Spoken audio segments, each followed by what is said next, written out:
Word. All right. Hello, everybody. Welcome to Descent into Fernia. I forget what episode we're on because I haven't uploaded the last couple. 42. Okay. So, who would like to give a recap?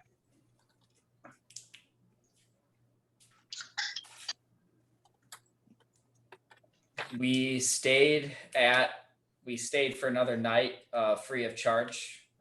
We got comped buffet from courtesy of Master Hawkins due to his lapse in security. Yeah, being assaulted in the middle of the night.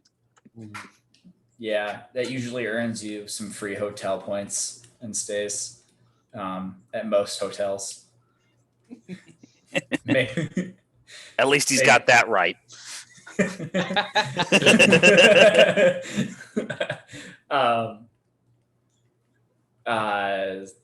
Let's see. Solomon. It's kind of disjointed. Solomon got an armor donning augmentation. Yeah. Baba Zooey. Gadriel, we found Gadriel was killed. Heard he was killed in his room by presumably the same forces that attacked us. Master Hawkins allowed us to see him. He didn't have any visible marks indicating like what might have befallen to him. We saw some bruising, but nothing else. To be fair, we see marks on ourselves, but not on each other. Yeah. We actually got 2 complimentary nights. So like we did one and then we have one for later if we need to. Yep.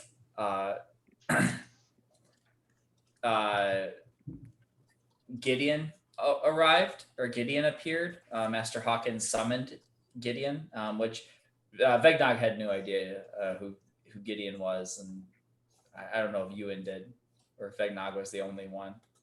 Ewan was around for when we encountered him in the graveyard. Yeah. Oh, okay. He thanked Solomon, and he didn't appear to be corrupt or mad, like we last saw him. We checked out. We picked up our new vehicle, which had all our sweet, bodacious weapons. Like we had the Bahir's Fang, the Wrecking Ball, the Acid Bile Sprayer, and the Chomper got fixed. We left the Wandering Emporium and decided to go to the Scab, which was like in the further southeast of Fernia. We found there, as we were going, there were some lights following us. There was a large creature chasing our war machine. It was like this fiery, this creature wreathed in flames. I remember spending a long time just shooting it and like sometimes missing and sometimes hitting. But it was like we got to test out our new weapons. And after it left, so we killed it, and then it took a while, and there was some getting out of the car or the vehicle, and some. Yeah, as I recall, Lux like leapt from the vehicle while we were trying to escape from the thing, which meant that Solomon had to then leap out of the car. Also, you've completely left out the one important thing that happened last time, which was obtaining Walla Walla Koala. Yeah. But, That's but we right. also fought a giant monster. After we killed it, we heard a series of disembodied voices saying, "We have larger and more powerful creatures. This is not over." One of those voices that we were able to pick out was Crozen's. And then I believe we ended the session with hearing a piercing cry and then a swarm of creatures was in the distance, gaining upon us.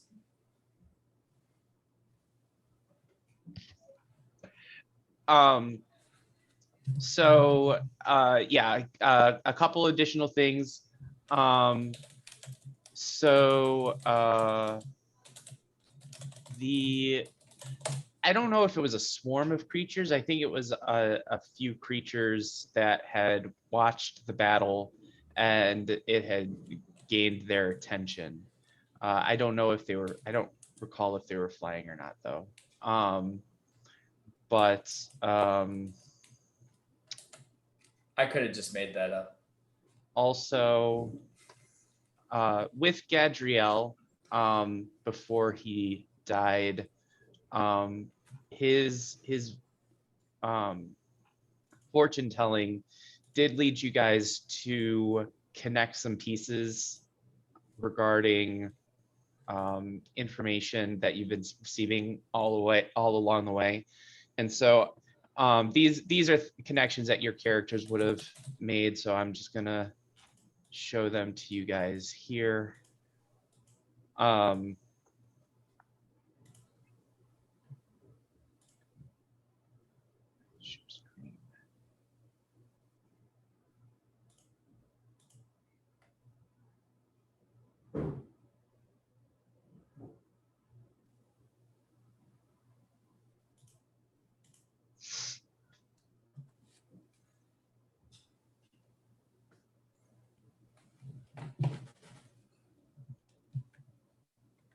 So those are some things that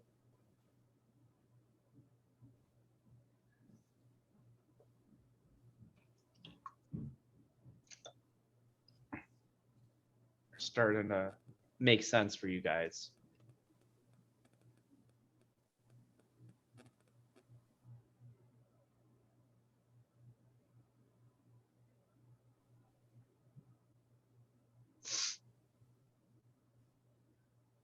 And I think the ones that Gadriel had kind of confirmed is he also saw that you guys fought a massive creature in a colossal warforged type creation, and that you were looking for a crown. I think there may have been one other thing, but it's basically all in here. Also, Tony, did you get the information that I sent you? I did see the email, yeah. Okay. I haven't had a chance to like read through it all. Okay. None of it's critical for tonight. Most of it just gives you a better sense of who the people were in the Wandering Emporium and a better sense of who Master Hawkins is. Right.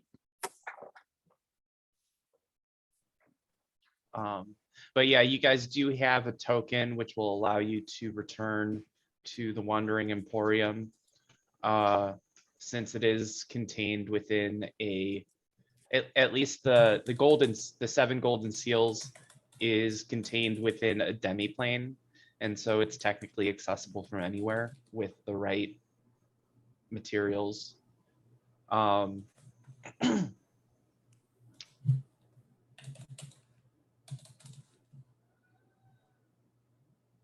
So, but yeah, off in the distance, you see a number of creatures standing on a hilltop overlooking the battlefield where you guys have just finished, and they're especially noticing Lux and Solomon, who I believe were out of the vehicle, and Solomon was healing Lux. Was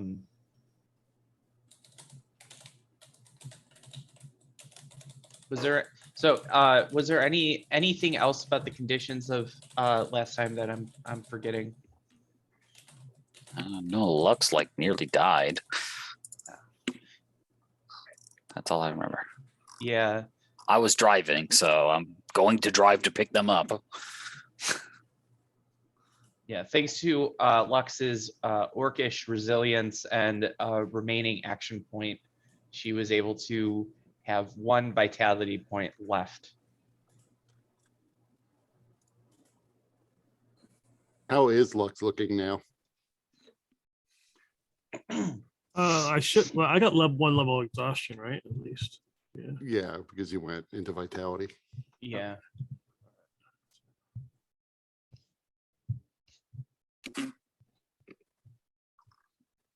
I think you healed a good number of hit points. Right. I don't recall exactly how well off she was when I was done because I still have spell slots left. Oh, I've got my amulet of the Toker I can or whatever it is I can use. Yes. I'm gonna need it after that fight. So it's 44 plus 4. Yeah.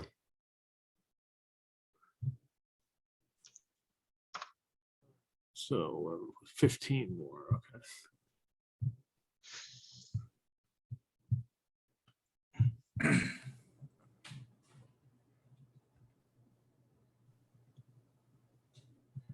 Yeah, I'm almost to max right now. All right. So, based on the map, the creatures that you are seeing kind of overlooking you are probably about here-ish. And Sorry, the scale, where are they? They're like 20 feet away. no, because the scale Oh, the okay. scale is off. So they're a couple hundred feet away still, but they're over in that area.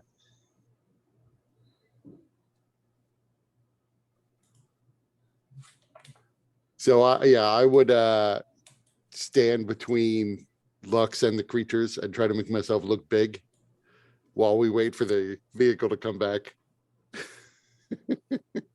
Looks like I'm between you and the whatever they are, right? It was up here. Yep. Yeah. Yeah, I right around don't. Then I don't see them, so I'm just heading to you. there. So as you're heading off, Lux and Solomon and Vegnak, where are you right now? Are you in one of the weapon seats, or are you back at the viewing slot?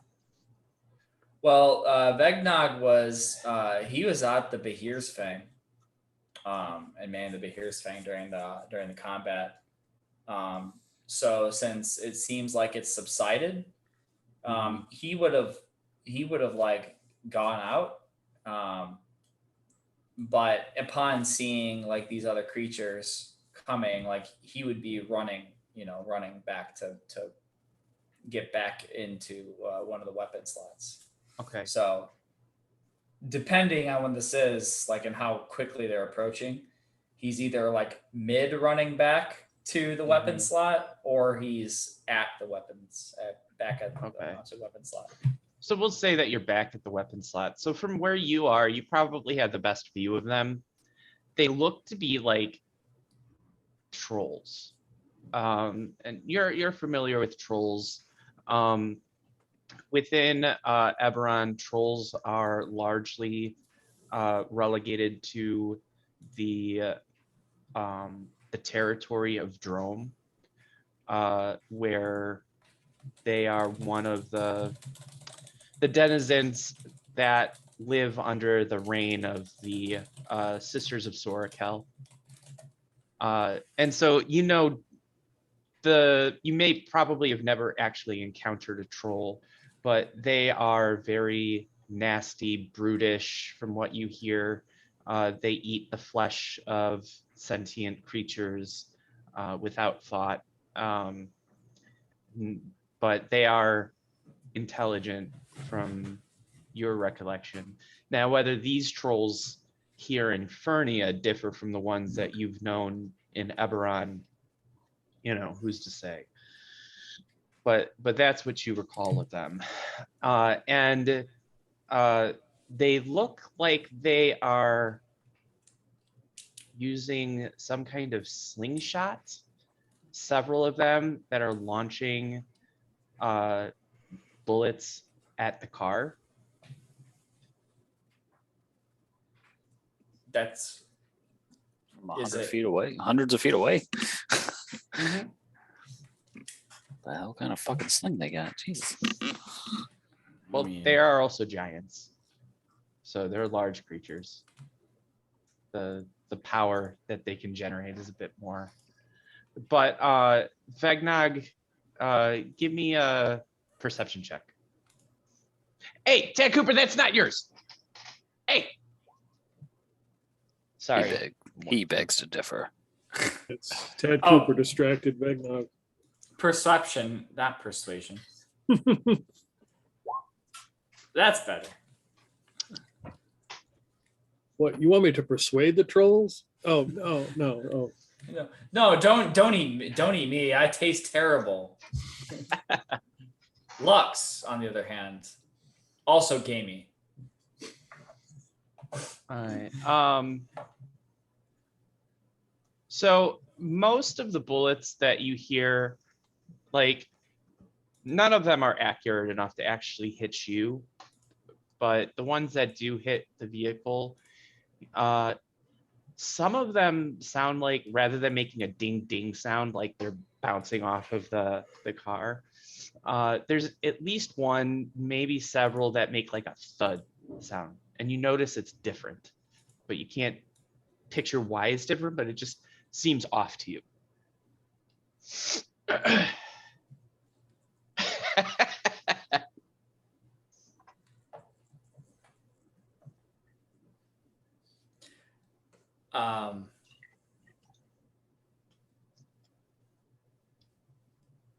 Nice. Yeah, none of our weapons, none of our mounted weapons has that sort of range.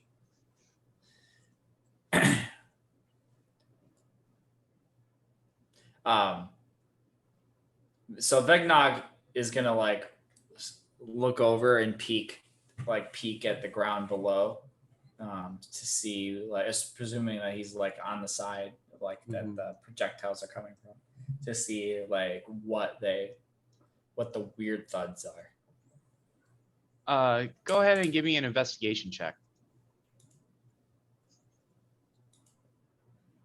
Okay.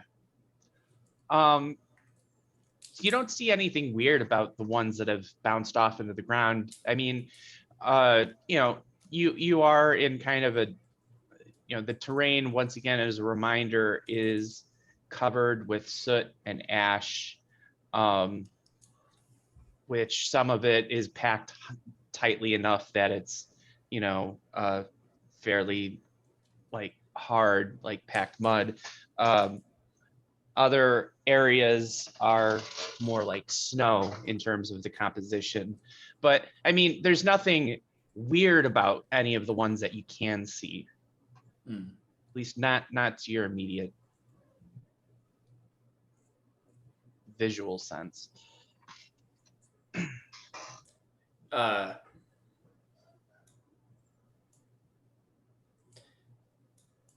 So Vegnog is going to turn around to Solomon and Lux.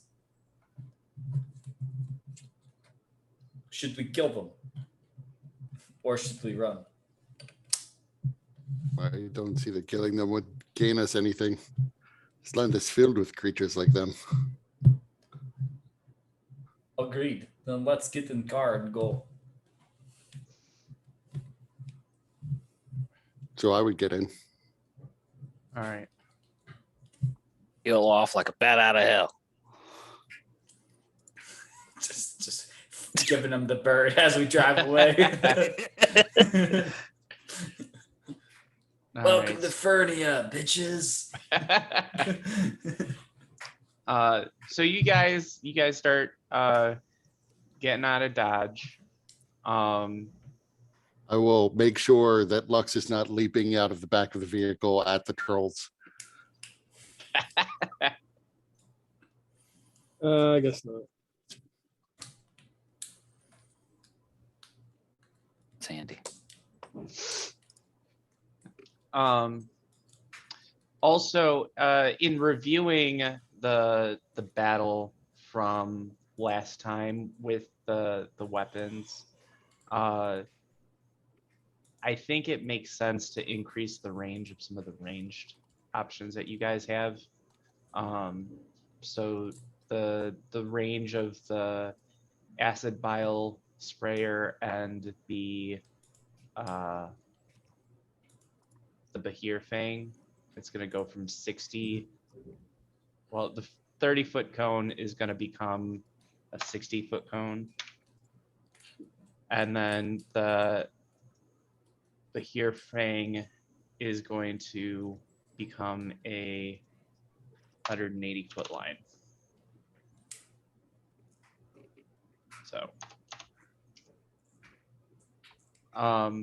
So what direction are you guys headed, and like what direction are you guys headed, and what's the plan? Where were we going again? We were going an intentional direction. Yeah, I just don't recall. we were heading towards the scab, which I believe was in like the southeast corner of the it was in the direction of the southeast. I think, like, because we had to go around, like we had to go east for a while, and then like around the river, and then the river like trails off to the south, and then we had to like basically just go straight south after that. Yeah, let's bring up the map and see.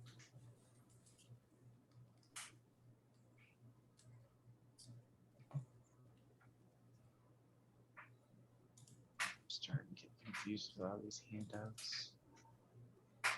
This map.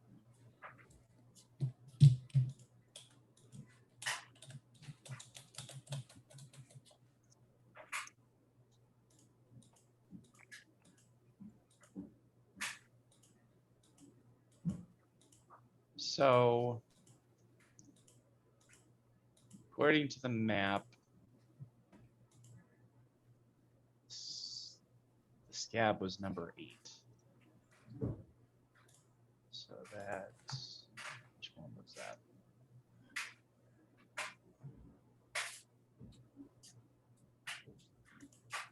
Seven, that's 9, 6, 8, right there. The black sludge right here. Yeah. And you guys were, We were somewhere like on the north end, yeah, like Yeah, we hadn't made it very far before we were being assaulted for no reason. yeah. Yeah, Yeah, so- we were right somewhere up there. Because we still had to find a way to cross either through like I can't tell like what's a river when, or if the Sarlacc's in the middle of a river, or it just happens to be a similar orange color. So we were discussing at one point whether or not we actually have to cross this river or just drive all the way over to the east and then south. Right. But there was mention, somebody said that something about a bridge or some shit. So Yeah, Right. there. And then yeah. there You was guys actually were not too far from the bridge. That's where you encountered the shadow of death. yeah, it's like Which I want to say is over this way. It's about. it was like near the Sarlacc pit. It was like, I think it was like just to the west of it.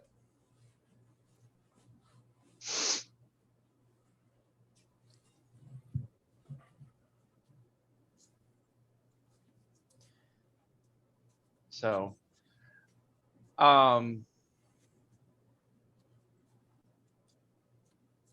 so looking at the map,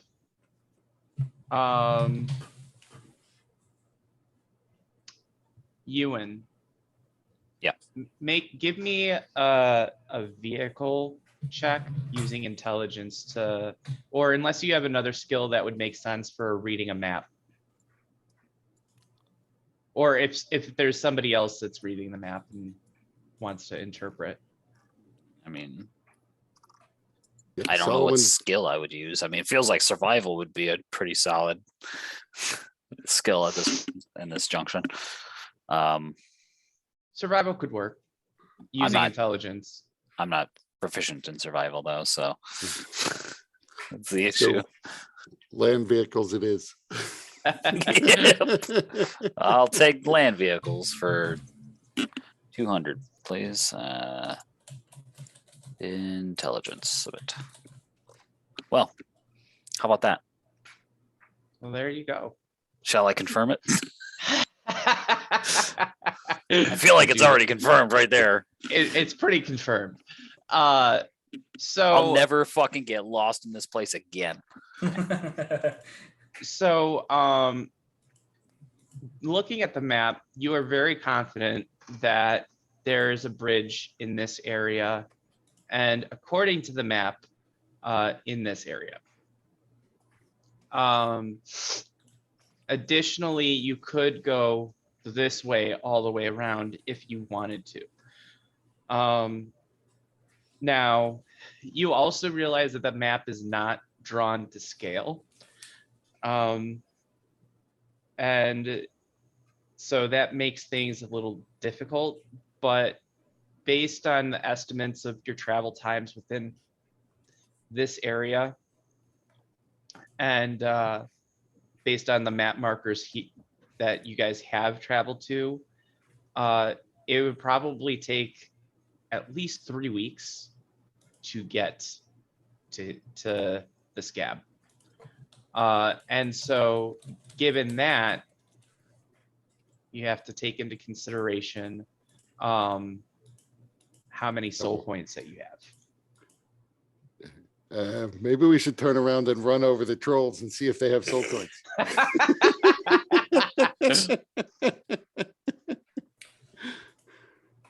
Because you have to keep, even though, you know, a soul coin, you can use the soul coins to drive, you have to continuously use the soul coins in order to maintain the survivable and more comfortable temperatures within the demon grinder. I mean, is there any place on this map that says, you know, hotel or? You guys were there.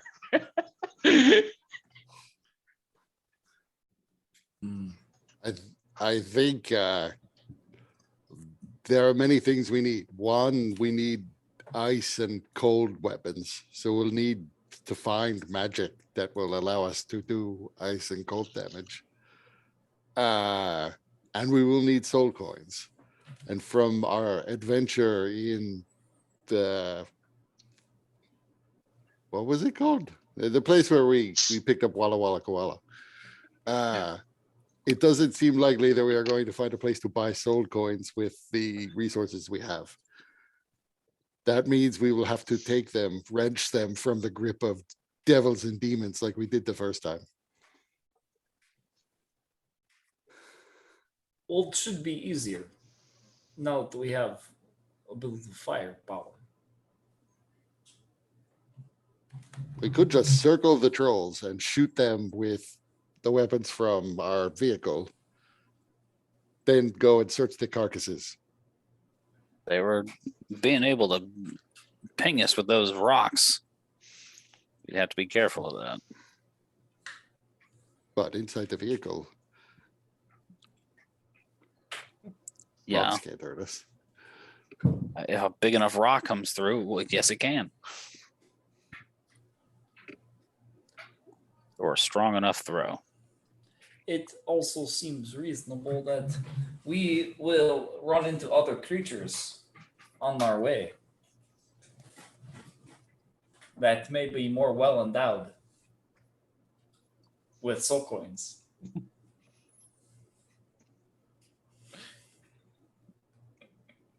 Perhaps, but they may be more powerful than a bunch of trolls.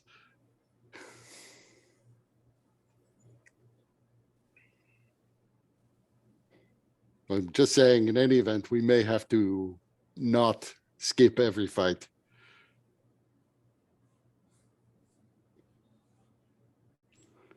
In fact, It's definitely ideally, true. we may want to find someone else in a vehicle, as they are sure to have a supply of soul coins, Most unless we are definitely. very, very unlucky. We still have the ring we got from Feanor. That nobody wants. Nobody who knows what it is wants. The one Except- person We got one person. That who person does not most definitely has soul coins. and does not want the ring.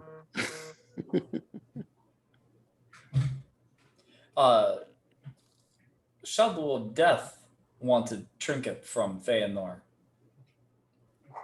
to show as proof of her demise. I'm sure he would give soul coin for it if we gave it to him. Where is he on this map? He was across. Solomon does not understand the map at all. He really can't make out what the hell this map is trying to say. He was across the bridge, and he's like pointing to where the bridge was on the map.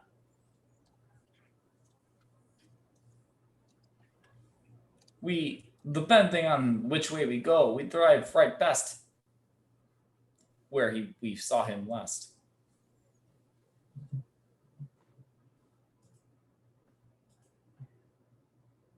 If Feanor did want us to give him the ring,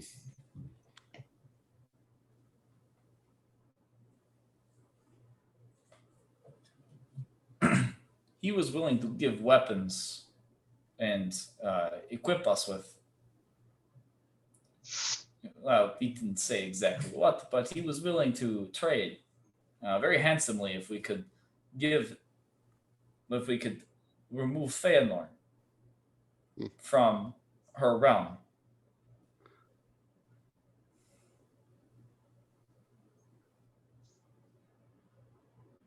So we might be able to get something from him.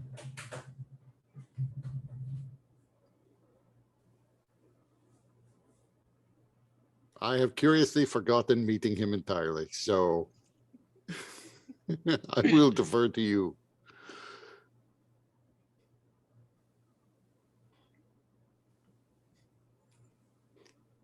Chauffeur, drive us there.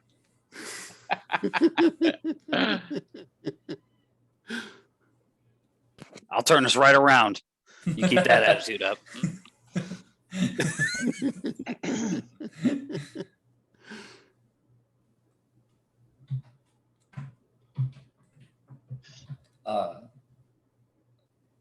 Unless you have better ideas of how to get soul coins besides attacking vehicles that we pass.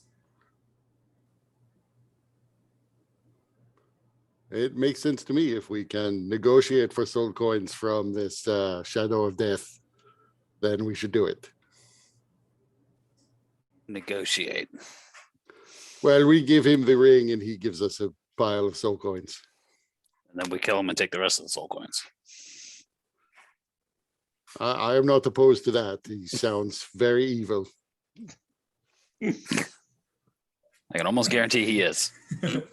The one problem I would have about attacking random other vehicles is just that there could be people like us in those vehicles. People who somehow found themselves here and just trying to do some sort of good. That is possible. But how often is it that these vehicles will be piloted by people like us, as opposed to people native to Fernia, people who are like Mad Maggie? I am sure that's what people in other vehicles say too.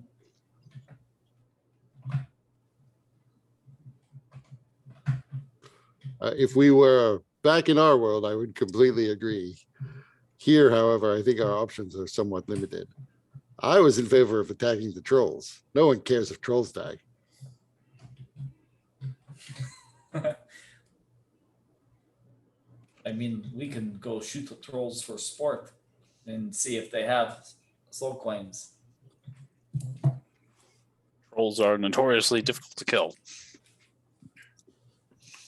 We'll be shooting for a while, and that could be it could be it could be long enough. It could be time better spent getting us closer to our destination. If they're hard to kill, we just hit them harder so they die. I'm gonna keep going.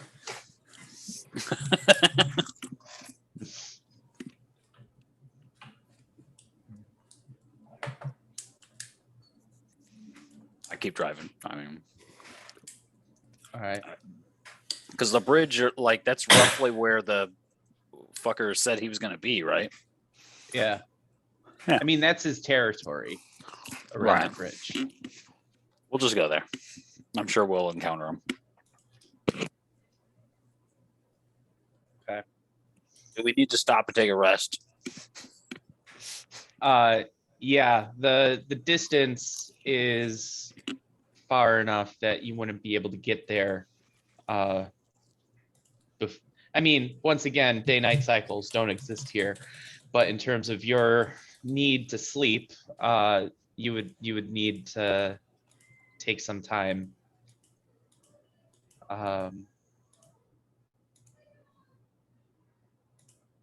So, you guys probably were looking at the map.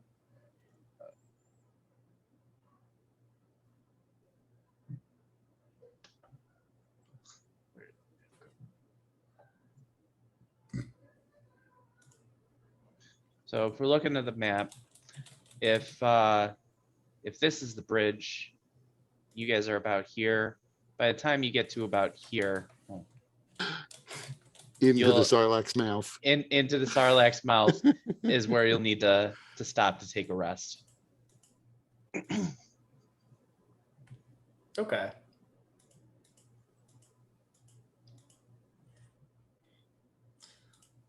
So yeah, I guess Vegnog would resume the position or resume his position as at like lookout.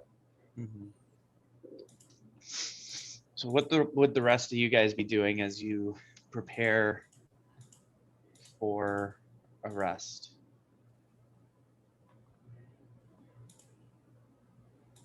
I think the most important question is, what is Solomon going to do with Walla Walla? Well, obviously, during the rest, I would just hug Walla Walla. As it claws at you, trying to get away. But you know, I guess like I assume all of like the windows are sealed since it maintains this nice cool atmosphere. So I'm not that concerned about it like getting out and running off at this point.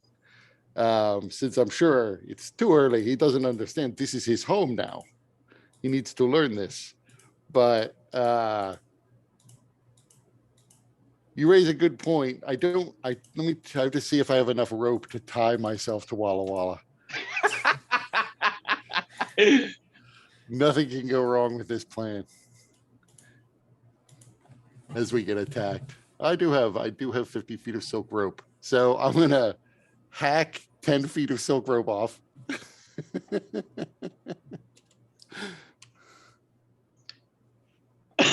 And I will, you know, I don't imagine I know a lot about knots, but like I'm trying to fashion something that's not exactly a slip knot that I could tie around Walla Walla's neck, like a lead, and then Okay. tie the other end to my wrist. Okay. Give me a survival check with dexterity or intelligence, your choice. They're both equally bad. So it's this minus, let's see, 7. What? -7? Yes, because I have +5 for wisdom, but -2 since we're applying dexterity and or intelligence.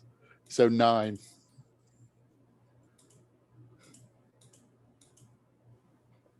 but wait a minute, how do you have a whole -7 to it? Oh, Because survival, this because you're right, substituting. I see. Okay. yes. I mean, you're pretty confident that you did a good job.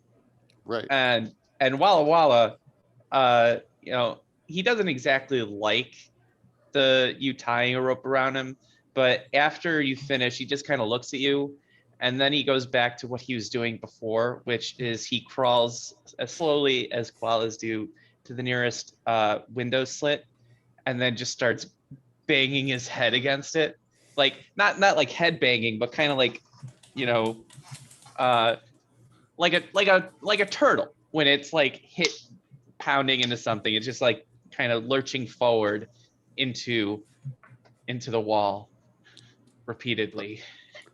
Adorable.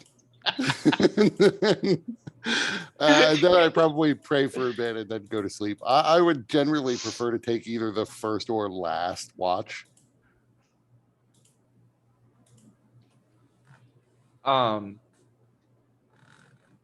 mean, Vegna can take all of watches. Yeah, Vegnok's Okay. been taking all watches because he's alert and doesn't sleep. Although, if at any point somebody did want to take a watch with Vegna, it would give you advantage on any potential perception check, and to avoid any possible in surprise.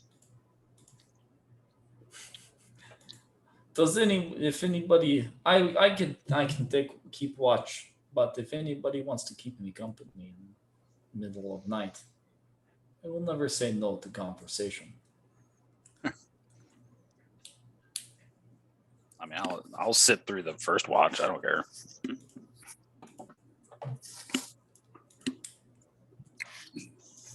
Lux, Anybody what else? are you doing? Having survived just barely, having a near-death experience and everything. I'm attempting to sleep, but I just hear this thudding noise. That's kind of annoying me right now.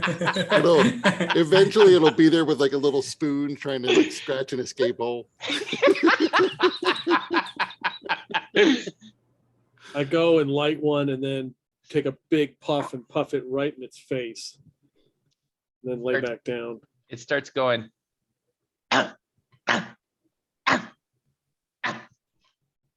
Since koalas have kind of like a bark, but not really.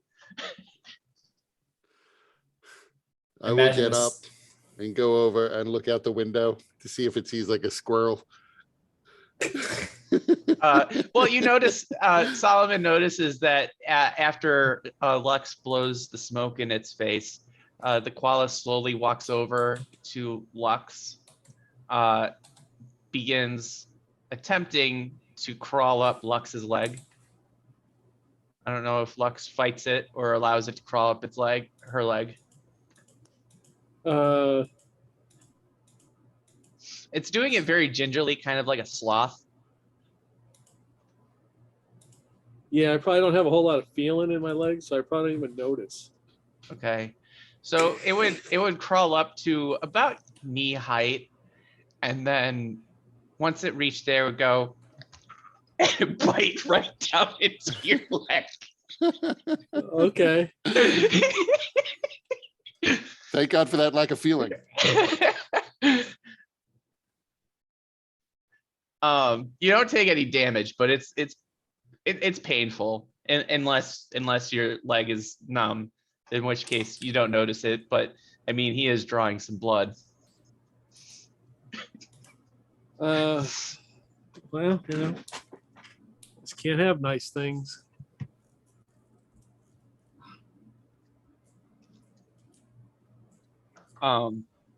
Solomon, how do you react when you see Walla Walla bite your mother? So adorable.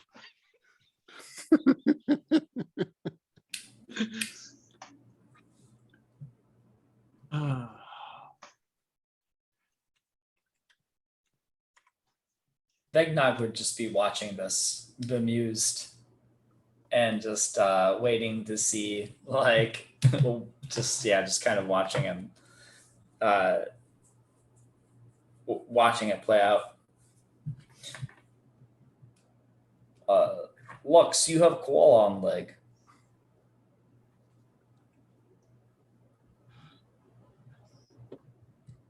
How good are you with that crossbow? A pretty good shot. Is this why you never did you ever let Solomon have pets? One of the many reasons. So after a bit, you begin slowly crawling down your leg, but it's not very proficient because koalas are kind of dumb.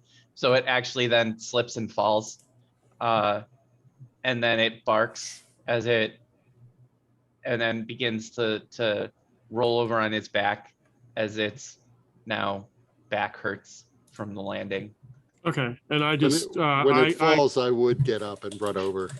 yeah, care I for it. would try to just punt it towards him and see if Solomon catches it. And I would like wipe the blood from its mouth.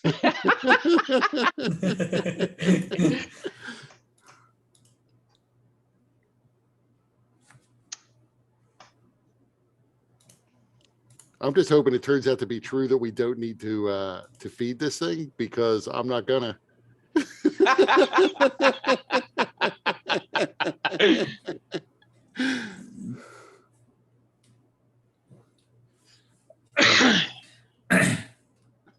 Well, at least we have food source. At least you have food source. If in a pinch you need something. I'm not going to drink my mother's blood. I'm gonna shorten up the rope, like just tie like a little hitch in it. And then settle down on the couches in the back of the vehicle. As you begin like shortening the rope, as you know, when your hands get close to it, it grabs your hands and starts kind of gnawing at your hands, but it doesn't hurt. Doesn't draw blood like it did with your mom. It is not time to play now. We will wrestle in the morning.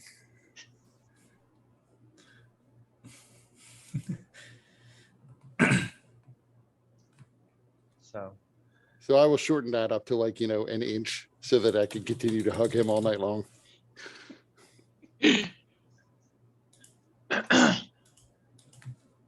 All right. So as Solomon and Lux are winding down, Vegnog and Ewan have decided to, well, Vegnog takes every watch, but Ewan has decided to keep Vegnog some company. So what do you guys do during this time?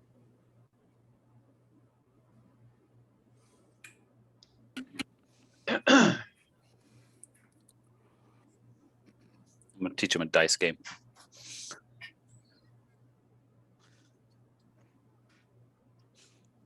What game? I don't know, some game. I don't have rules for it. Just some game. What was that game that we played that I had to fucking randomly learn the rules of, like midway through that one time with the kobolds and whatever the fucks? I think it was called Hobgoblin. Is that what it's called? Kobolds and hobgoblins or some shit? I thought it was like two like names like that. Let's see. What was it called? Yeah, it was called Hobgoblin. Oh, okay, yeah. Ewan would definitely know how to play that game. Yeah, for sure. I'll teach him how to play the game. It's, playing with two people is kind of weird, but it's a great way to get to know people, see how they lie. Should play Liar's Dice. That's a 2-person game.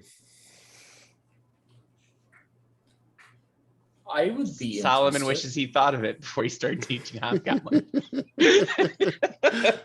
I don't know that Solomon would know any of the rules to any dice game. Or Ewan. Did I say Solomon when I meant Yes. Ewan again? Right. Everybody knows, Liar's Dice. This is a different game. I'm intrigued. I didn't even think this may be part of like Ewan's con. Let him win a few rounds with incomprehensible rules until he's ready to bet.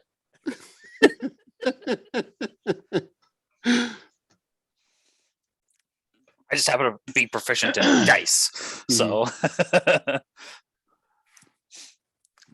various dice games. So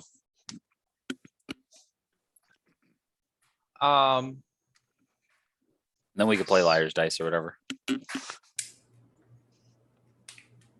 So give me either Vegnog or Ewan can give me a perception check.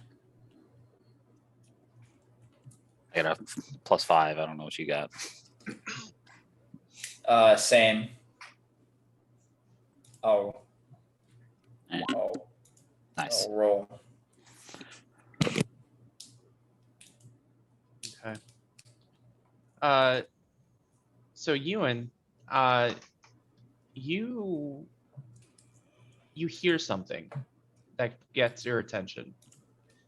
And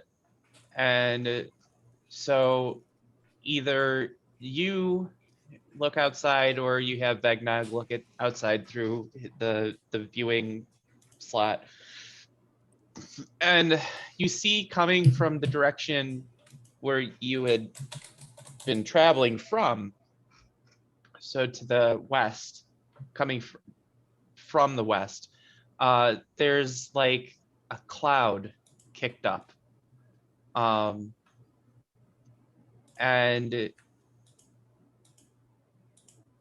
you can see something flying in the air over the cloud. Still pretty far away though.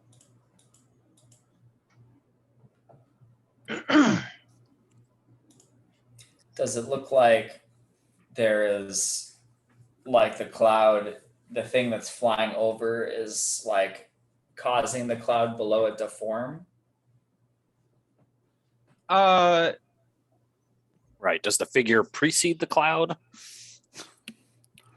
It doesn't precede the cloud. It's flying over the cloud. But you do notice that the cloud kind of changes shape around it. So you're guessing that the cloud isn't being caused by this thing, but whatever it is, it's interacting with the cloud.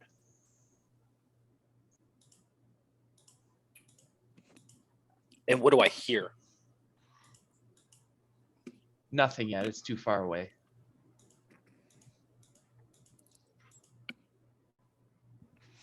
Well, when you heard something, that's right. I guess you did first start with hearing it.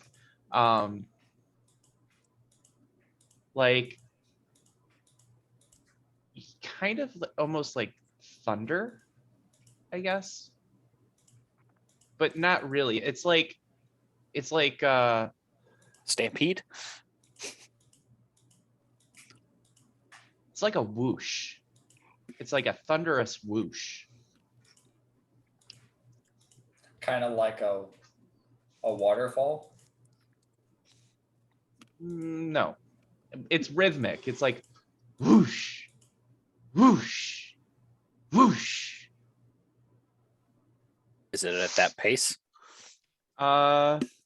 Maybe a bit slower. And Okay. also, So that it's sounds like wing beats. It's a little hard to hear because it is far away, but you are hearing it. Okay. Are there rocks nearby or something that we can sort of take cover behind or something? I mean, honestly, I kind of assumed that we would do something like that. We wouldn't fucking park out in the open. Right.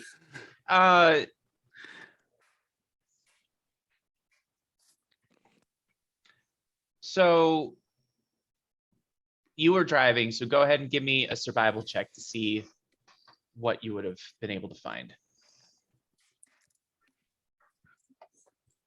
Okay. So, I mean, you would have found a couple of decent sized boulders that you can drive up to. Nothing big enough to really hide the vehicle behind, but I mean, it's a pretty flat plane for miles, and you are just getting too fatigued to continue.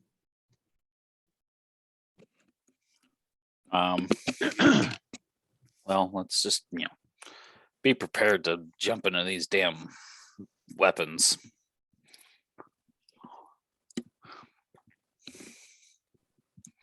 It might just Wait, pass over us.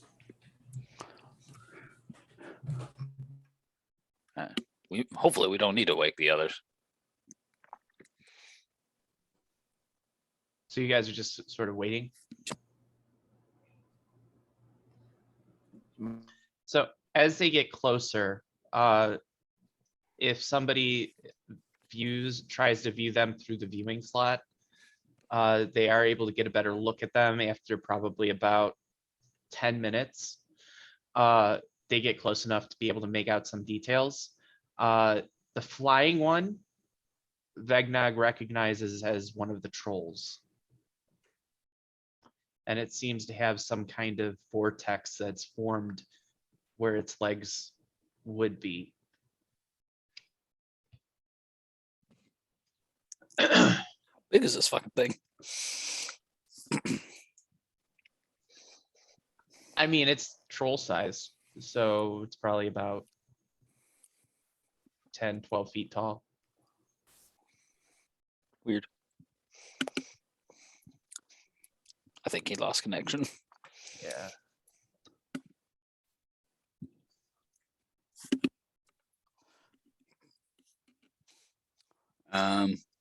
Does it seem to be moving direct, like straight towards us then?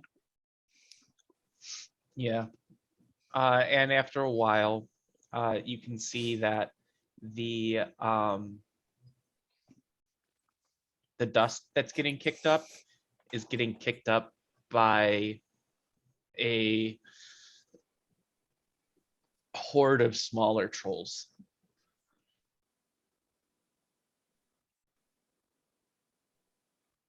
Okay.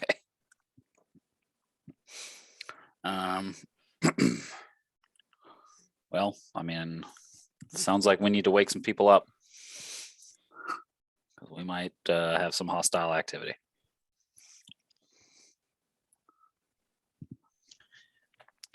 You might, but also, you guys have been stopped for probably about nearly 2 hours now since you were on the first watch with Vegnag. So you Doesn't know mean that it these didn't happen things- like 15 minutes in. I mean, right, but this happened pretty close to the end of your watch because you guys got pretty far into teaching, or you teaching Vegnag dice, whatever dice you were teaching him or claiming to teach him. But so you know that if these things had been chasing you, they're not fast enough to overtake you. all right. I mean, You said a horde, Just right? so that you can a know the whole standard? picture. What's a horde standard unit of measure? I mean, yeah, I know. What's the size of this? It's horde, exactly. I mean, you just see a number of smaller individuals that are all running. I mean, Vegdog. I taught Vegdog how to. Enough of them are running quickly enough and close enough together that they're the cause of the dust being kicked up. How many of them did we see before when they were just on the hill in the distance? Maybe a dozen. This looks like more than a dozen.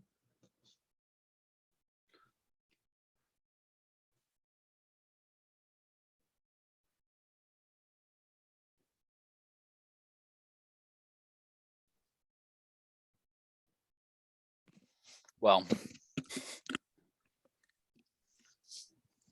these motherfuckers saw us take down a huge fucking beast and still want to try and come at us? Like, come on now. One of our people literally jumped on the motherfucker. And they watched as that person nearly got killed. Nearly. Keyword. There he is. Hey, how do you feel about driving? I taught you how to Straight. drive. Straight at the horde.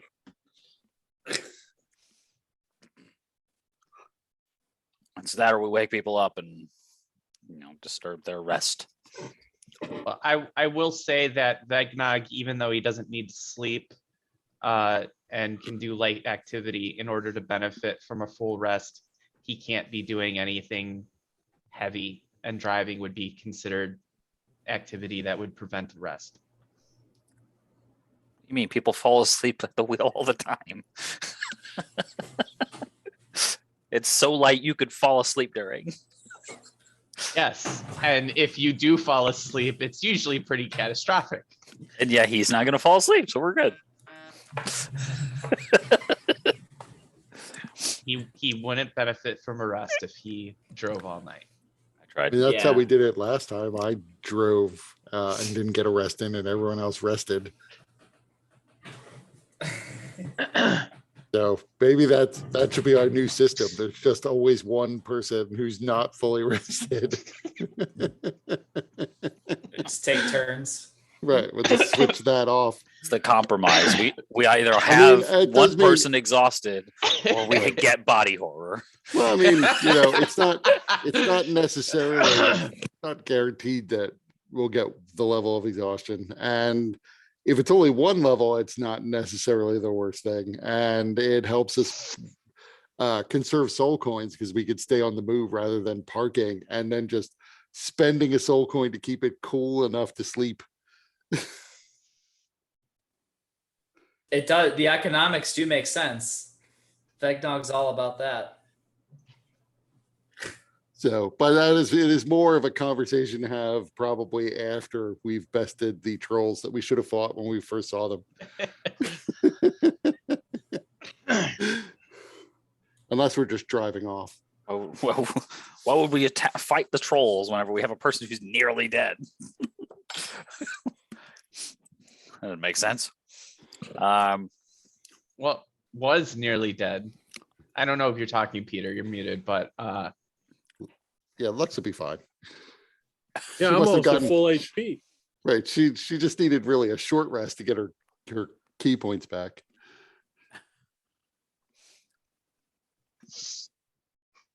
Well, I don't know. For your vampire or fucking koala.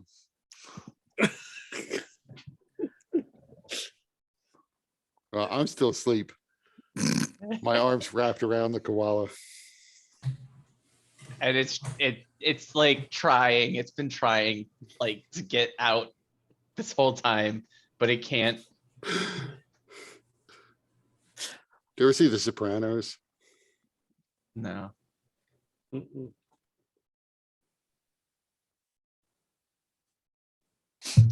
I just have a guy that was like, he owned like a ice cream shop, and I don't know where he's from, like Bosnia or something like that. But I give him my card to pay for one of these for like a milkshake. And he says, "Oh, your name's Tony. I love The Sopranos." I'm like, okay, cool.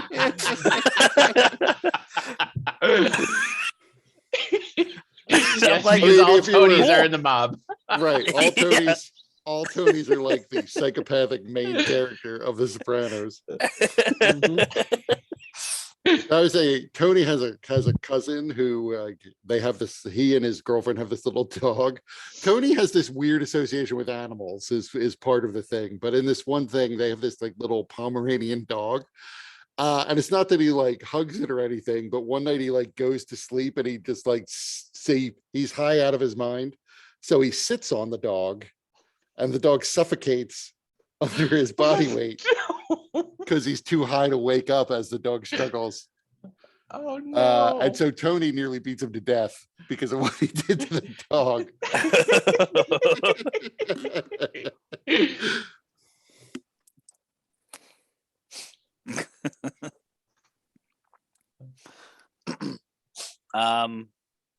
No, I mean, there's a moment where it's like, you know what? I should just grab that damn koala and make him earn his keep and just toss him out there. And you'll find he's on 1 inch worth of rope. Top to my arm.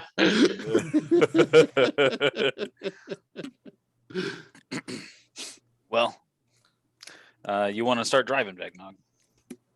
I've got this. And Vegnog will take the wheel and put the metal to the metal.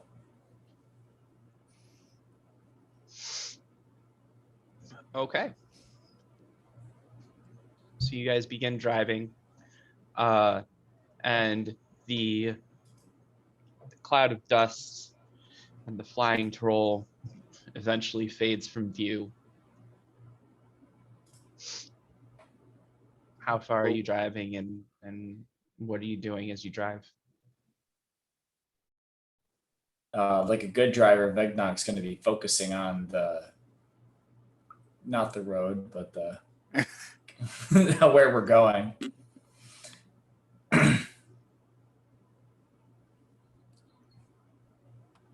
What we need to do is find a place with soul coins and then lead a horde of trolls into that place so that we can steal the soul coins while they deal with all the trolls.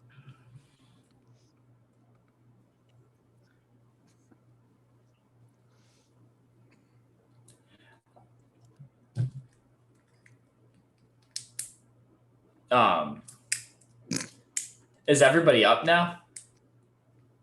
No, I would still be asleep. I don't assume you've been driving for another 6 hours. Yeah, I mean, I don't know how long. I would say I don't know if you need to stop or whatever, but worth taking some shut eye. Well, worth it for me. I don't know what you got to do. Surely driving's not that difficult.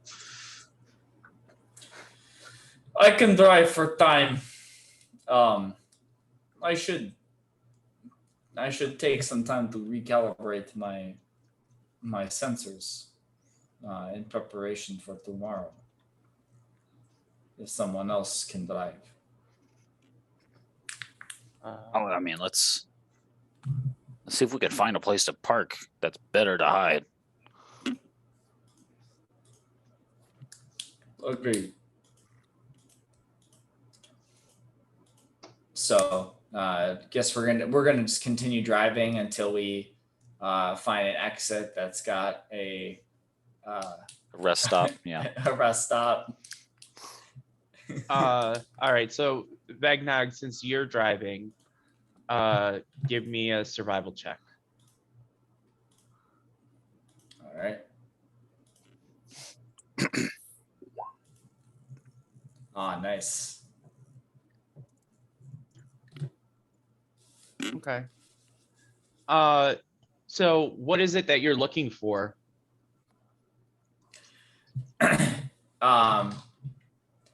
I'd be looking for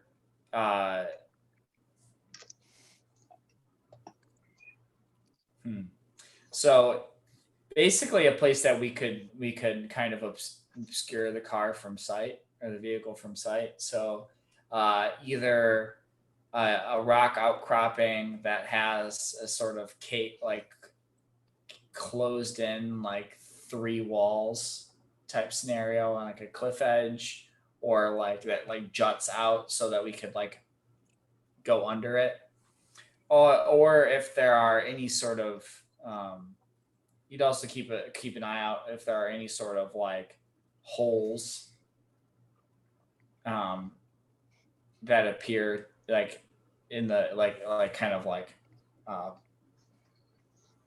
mounds with like holes that like appear large enough that the vehicle could fit inside reasonably. So essentially like a cave or subterranean hole. Yeah, it'd be like a very, very large snake hole or a rat hole. And hopefully the rat or snake moved out. You're muted, Kurt. The cave opening is not just the mouth that you're driving us into.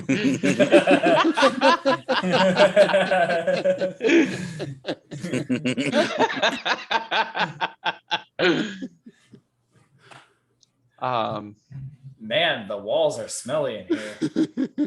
Actually, to Vegna can't smell, so it would just be normal.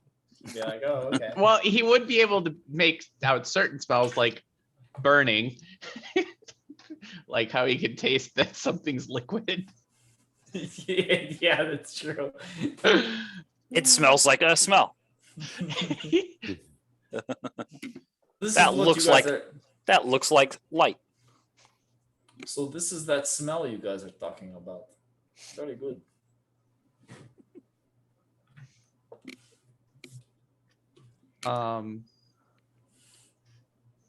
Okay, so I think this makes sense.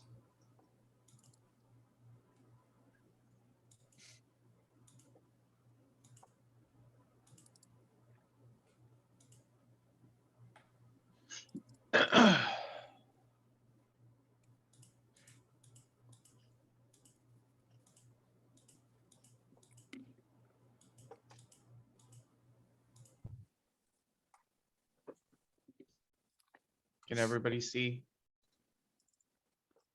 I can't. I can see me. That's it. All right.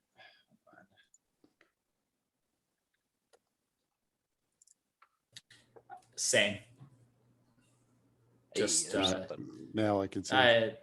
Yeah. Lava. Yeah, we are perilously close to the lava. Yes, Well, indeed. just so that you guys could be on the map and see what's going on. Nice. I have this map. I actually support. I'm actually a patron of Moonlight Maps. Oh, nice. All right, so move you guys off to the side. You know what? We're just for shits and giggles, we're gonna put you right in the lava, right there, just to make sure you're all very uncomfortable. And then. All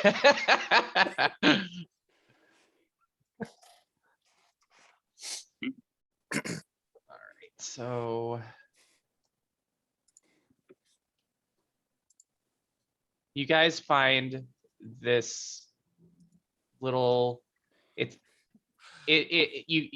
kind of like a rampway sort of thing where you can drive down.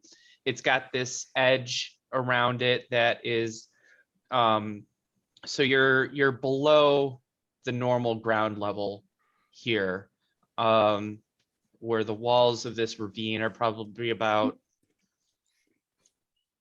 100, maybe 200 feet up. And so you come down into here, and the south end is blocked off. So even though here, let's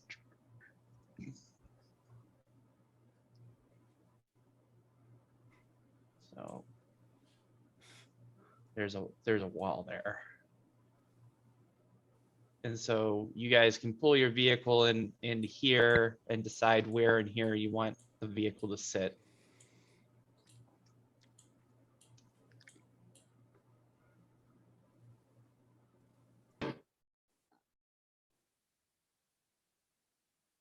Can you guys move the vehicle? No. Now I At can't least- select the vehicle, I don't think. Nope. Okay. Let's see why that's. This to the south, like, is there just like a wall here to the south? Yeah, it's basically like it closes up. Gotcha. So that's what that's illustrating. So is there like one way in, one way out of this cave that we see? Yeah.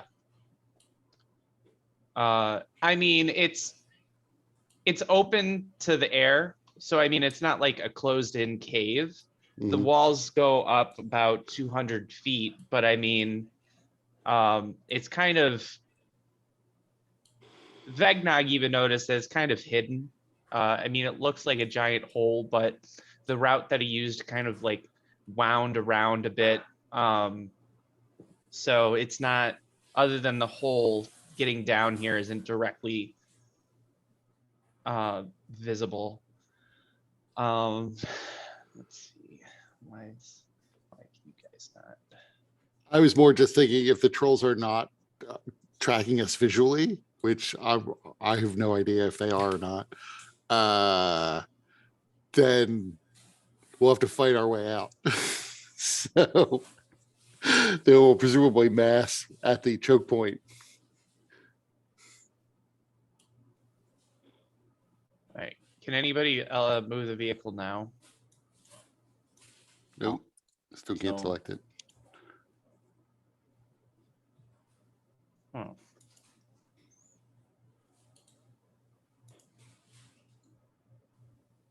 That's weird.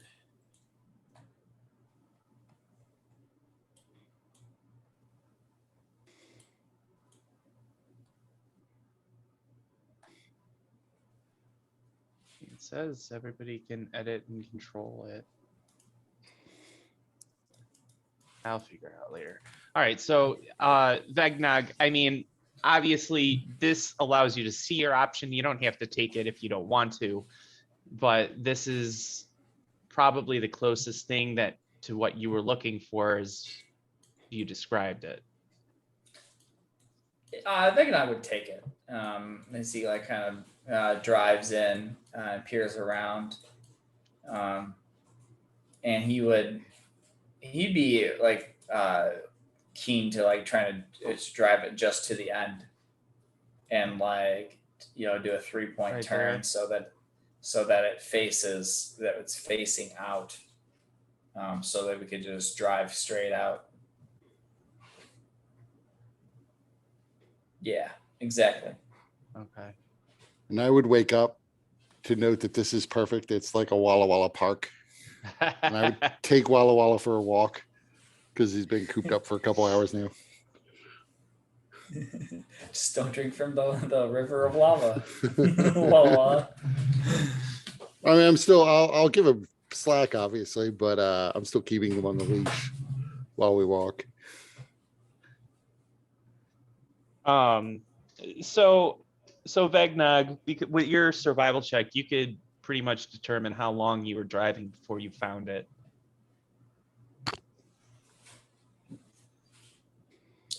How long was I driving? Yeah. So I guess this like maybe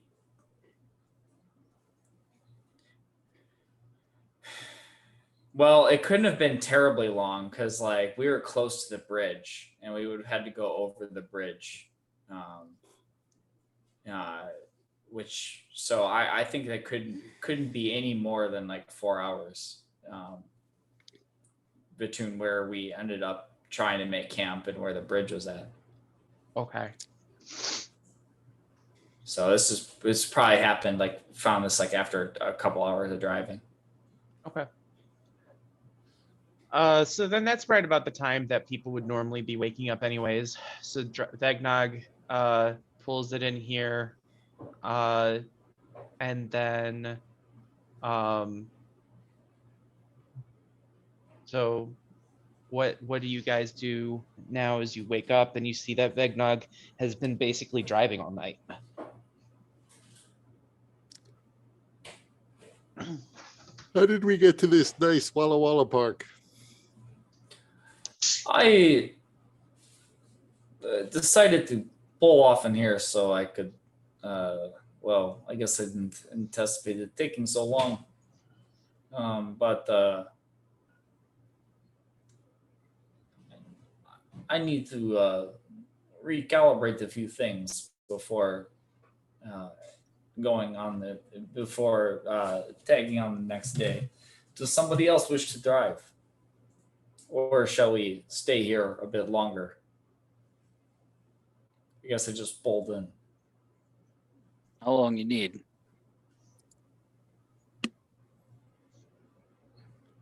Um, 6 hours.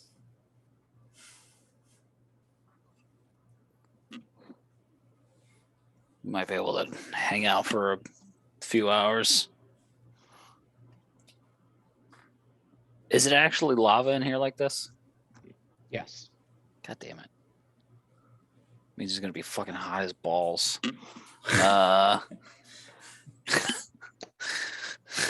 So we can't just like get out. I mean, you Toxic can, fumes. but Toxic fumes from the fucking lava.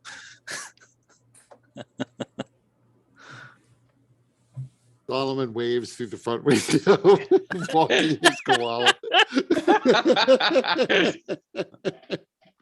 I will say the unique qualities of Fernia, even though there is a lava stream here, it is hotter than it would be if you didn't have the stream there.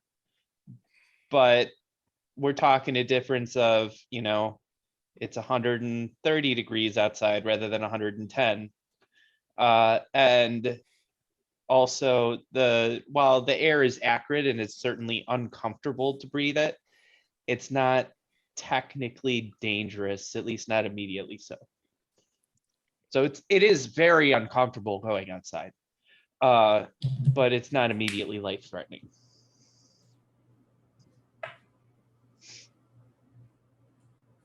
Although Walla Walla also stream means that seems I like- strangely comfortable. Yeah, I just like the fact that like when I open the door to get back in, there's this big whoosh as all the cold air comes shooting out. Glasses fog up.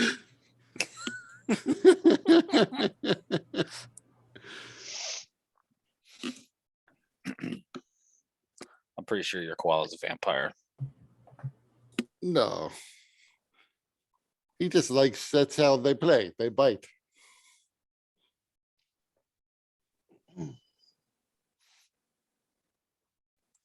How about you, Lux? You feeling all right? Yeah. Think about going outside and warming up. So damn cold in here. Keep an eye on that bite.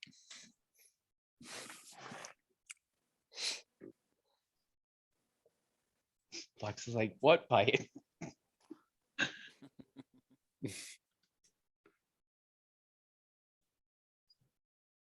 Does Lux have to roll a con save yet, or No, not yet. Do I still have my level of exhaustion or No, if you got a rest in, you've reduced it by 1.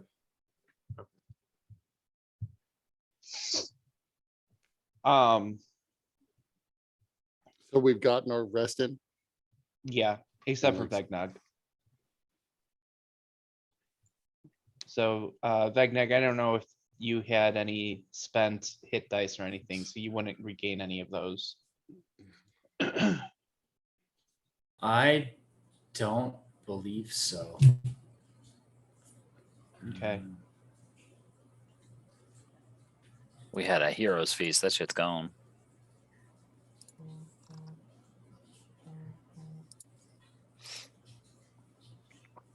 So what is it that you guys want to do while you're down here? Or what is it that you are trying to do with being in this position, this place? I think the goal is to give Vegnog a chance, a few hours at least, undisturbed, before we head back out. So I will say, Vegnog, because you have kind of exerted yourself more than you typically would during one of your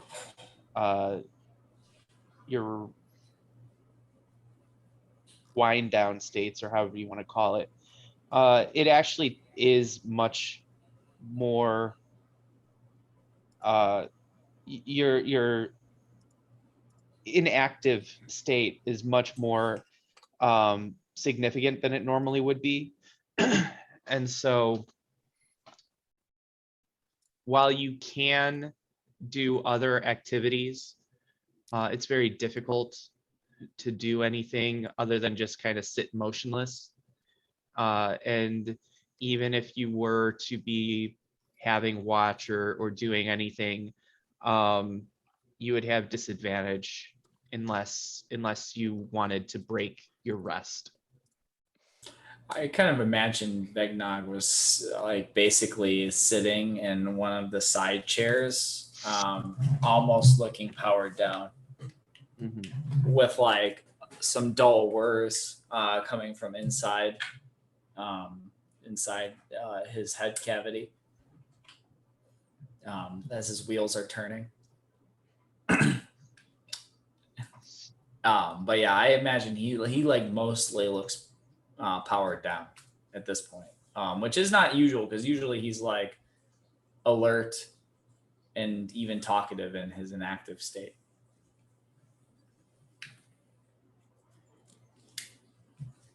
If you try to talk to Vegnog, he doesn't respond.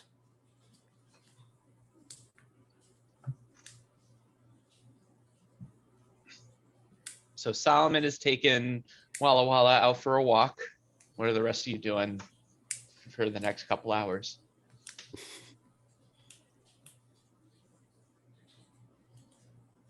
Push-ups and shit, I guess. Got to keep lean. Imagine like Ewan doing like clap push-ups until it annoys Solomon with all the clapping. Yeah, I mean, the push-ups wouldn't bother me because like once I get done with the walk, I'm probably going to try to, either play with Walla Walla, since he likes that fighting and wrestling game, or, train him to speak on command. So I'll be just there going, speak, speak.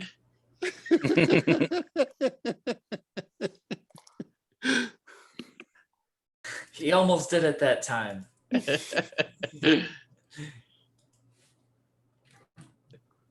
So someday an- I will be able to get them to speak through the night. So intense push-ups going on, commands and training. It's got to be difficult for Vegnog to get any kind of shut-eye during all this. Well, he doesn't really sleep. He just powers down. Yeah, that's true. And then what about Lux? What's Lux doing this whole time? Smoking. Blowing smoke into Vegnog's face. In a semi-meditative state. All right. Is there anybody that's actively keeping any kind of watch through all of this? Nope. Nope. Okay. We're safe in the cave. What could go wrong? Yeah.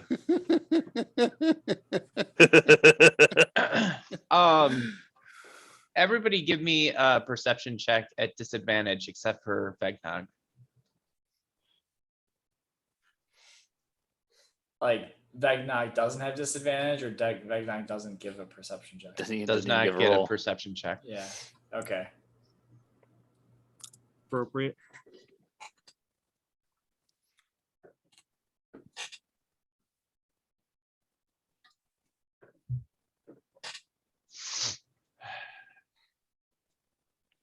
Okay.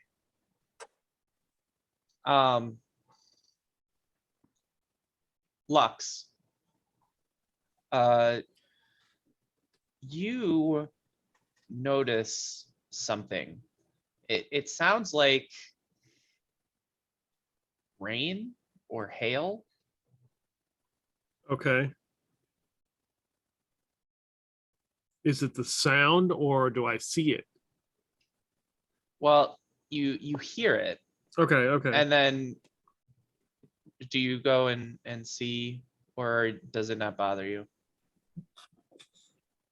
Well, Because with the outlay of this place, I mean, it's very hard to see out unless you're intentionally seeing out. Like if you as if you're in the driver's seat or in the viewing seat. well, we are in Fernia, so this is probably, and it probably shouldn't be raining or hailing here. So I just break my meditative state and go and try to look out somewhere. So you see, so you go to the viewing slot and you angle it, and you can see that throughout this area there's like rocks and pebbles, and you can see that there's a big cloud of dust up at the top of one of these walls, 200 feet up. And just as you are looking up, you see a large troll with the bottom half of his legs in of his body, like just a whirlwind. And you see him look down at you. Trolls are back. How long has this been since our rest ended and Vegnog's began? 3 hours.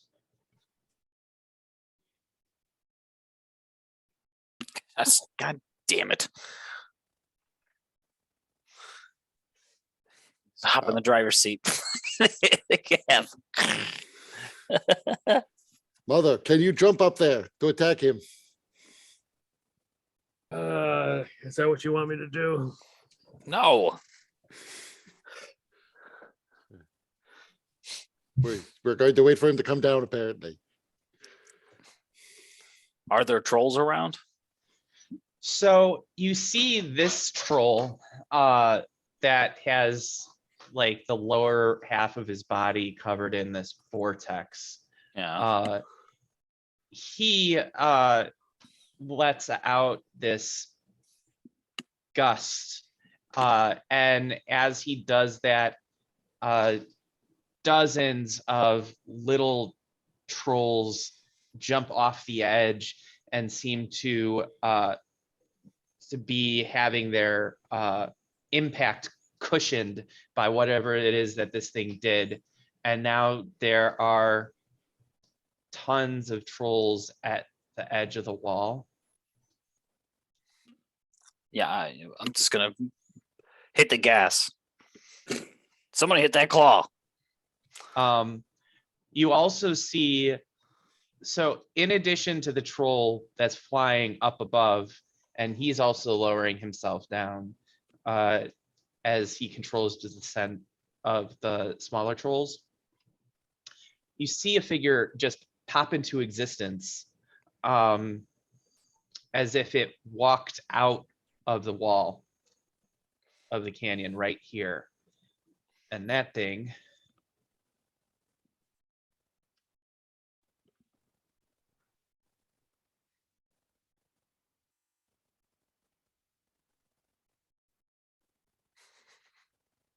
It's a big old list of creatures. Okay.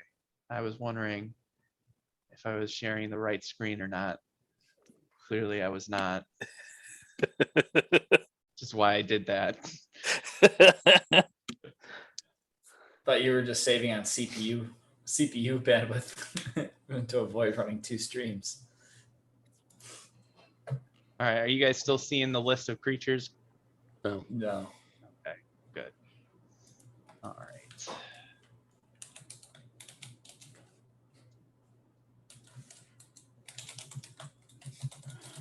You see, this is what you see.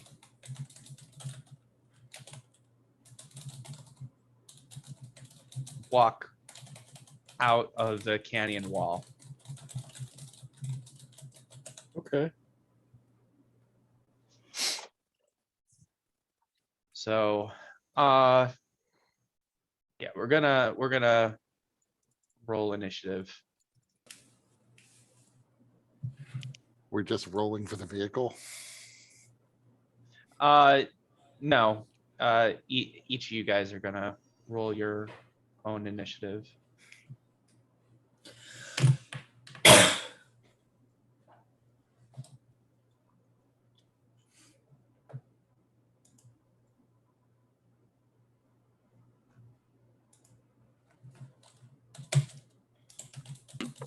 I should be rolling with advantage.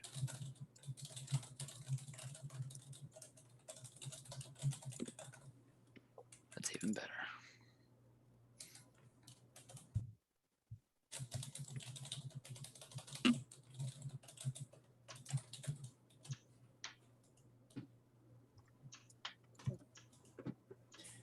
I mean, I was assuming that Vegnok's not going to roll initiative unless he's roused.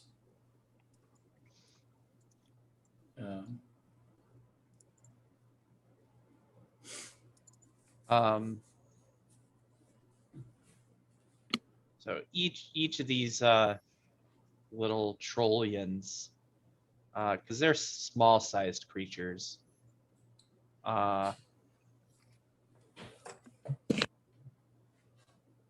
Good, easy to drive over them.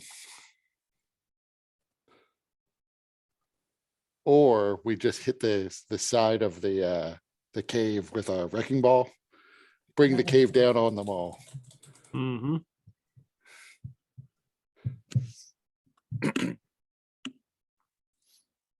Yeah. You hit these motherfuckers with that lightning as we're leaving.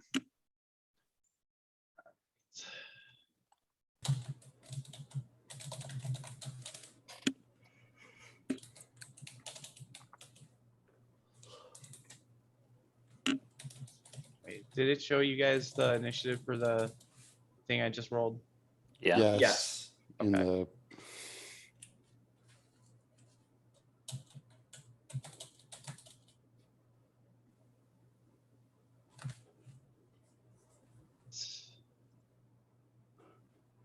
Trollians are fast.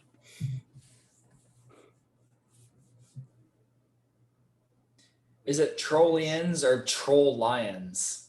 They're like trolls, but they got lion faces. The heart Like- of a lion. Troll minions, so trollians.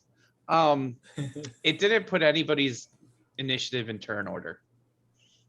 I mean, I'm So happy to roll again. I was clicked on it though.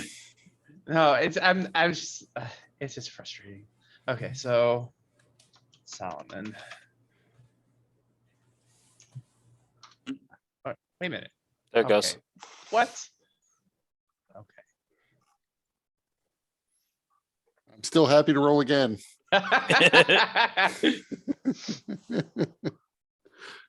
Them little Okay, so bitches. it's, How the fuck they gonna beat me? What is that? 22.14. That doesn't beat my 22. Yeah, well, they all They actually have basic- the exact same initiative. I don't know how they get a point 0.14 on there. Yeah, I don't know why it's doing it, but I'm not complaining that it did it. Yeah, just because you have the add tiebreaker in next to their initiative thing. Excellent. So they all just start moving up. Like, I'm just gonna do this. How do I get that tiebreaker? And then It's whoever has the highest dex, right? We have the I don't same. know. Oh, of this the troll. Yeah, we both have +2. Oh, It's in like the attribute options, the center column under the gear wheel and the character sheet. Under initiative style, it says add dex tiebreaker to initiative. Oh yeah, indeed. So they all moved there. So Ewan, you're up. Lux on Yeah. deck. Spirit troll in the hole. Well, I can't move the thing still. Were you able to move it in the last battle? Yes. Nothing's changed. I don't get it. This feels like a different mini. But it's not. Like, okay, It's let's certainly see. bigger than the other one.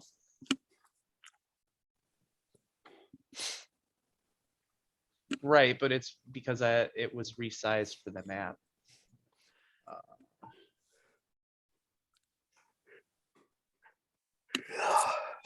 No clue. No, that didn't do it.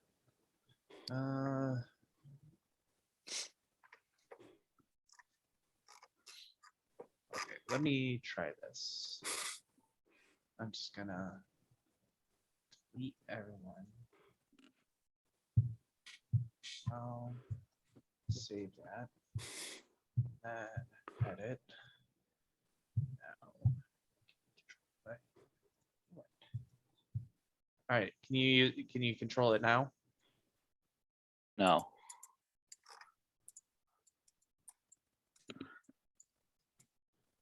This is frustrating. All right. Just take your token and move it where you want to.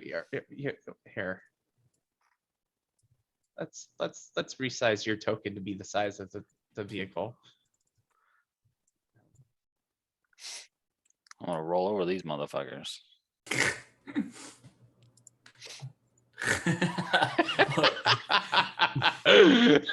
And Ewan's arms grew 10 sizes that day. Yep. I need to send you my new picture with my updated arm. Oh, you got one? Yeah, it's my background picture. Nice. It's not Okay. great, but where's the oh dang it, I closed it. Hold on. Demon Grinder, where are you at? Trying to remember what the movement speed of the 100 feet. 100 feet. That's off this map.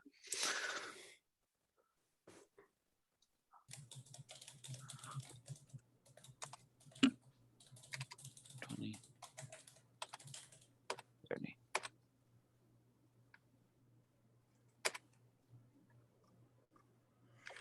So crashing. An infernal war machine can crash into a creature. They get a dexterity save.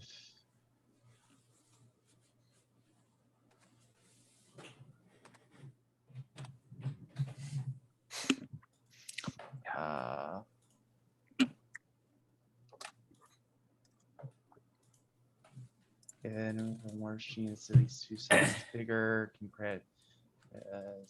Otherwise, vehicle comes to a sudden stop and each creature on or inside crashes.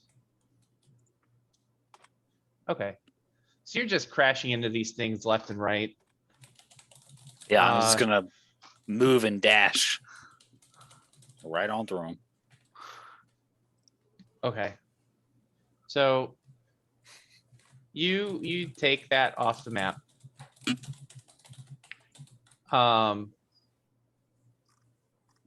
And so you're leaving just a ton of these bodies in your wake. And by the way, just so you guys can see what these guys look like, they are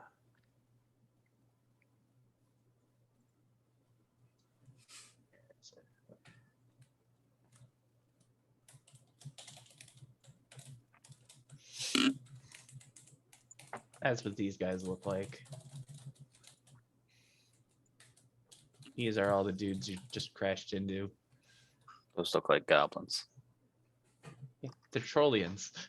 Gremlins. Those look like Pathfinder goblins. So anyways, so you crash into them and start driving off. Anything else you're doing? I'll just tell them hit the wall. By the time we sit down, you've moved and dashed. We're outside. I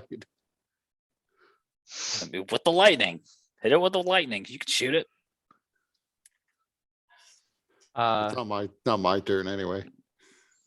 Yeah, that's it. I just call it back as I haul ass out of this cave. okay.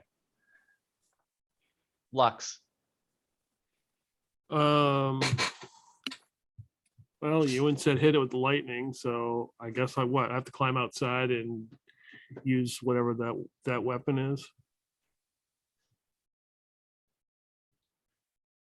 So, yeah. So you're the Bahir Fang is what you're gonna use. Yeah. Okay. Can you access the? Wait. Let me update it. Let's see if you can.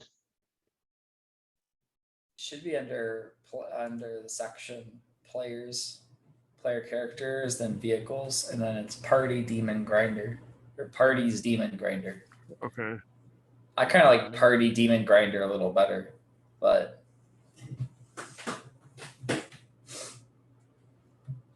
Okay. Are you able to open the Demon Grinder's character sheet at least? 1 second.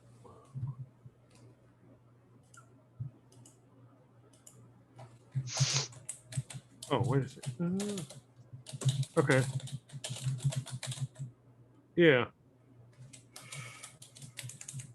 Bahir Fang. Yep. Okay.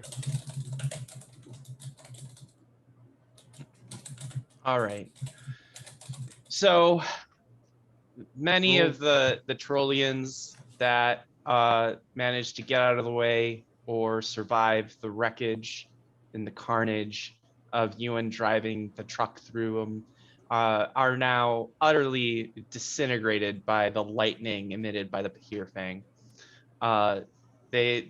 Many of them that are closest just instantly vaporize. The ones farther away, their bodies convulse and steam and bubble as their insides are burned out. Anything else you're doing?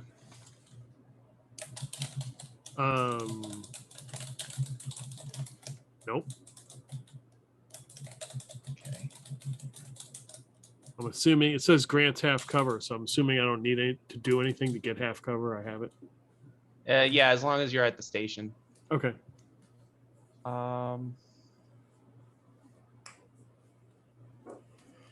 So a very interesting thing is about to happen.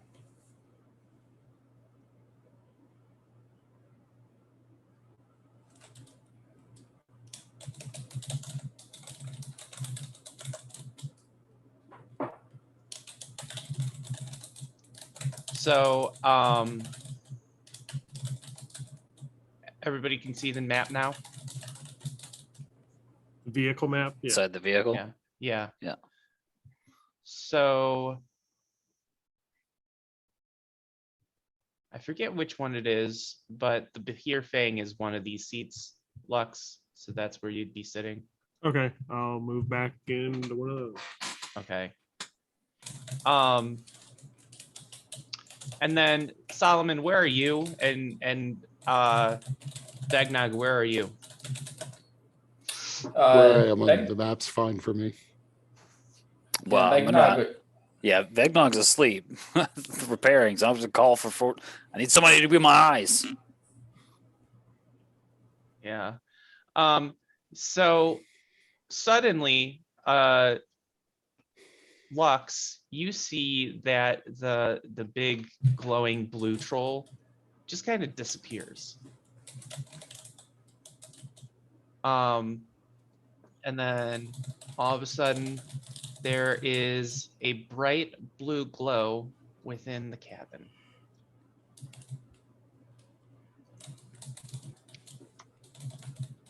Do you have a chance to upload my Walla Walla token?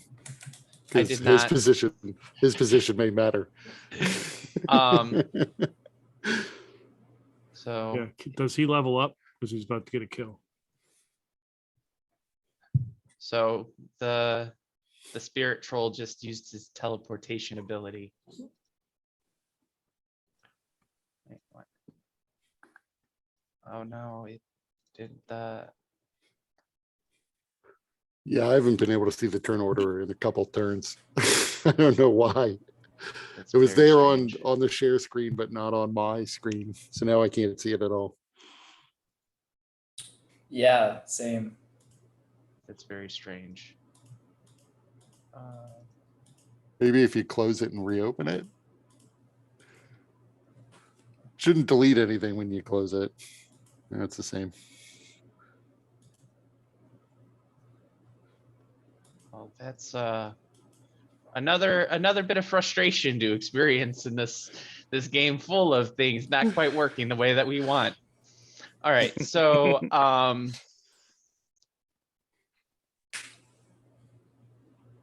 I think it was the other troll gets Yeah. to go, and then it's my turn. so yeah, so that troll, so that was the troll's action. I don't think it can do anything else right this turn. Nope. So it is in the middle of the cockpit with you guys.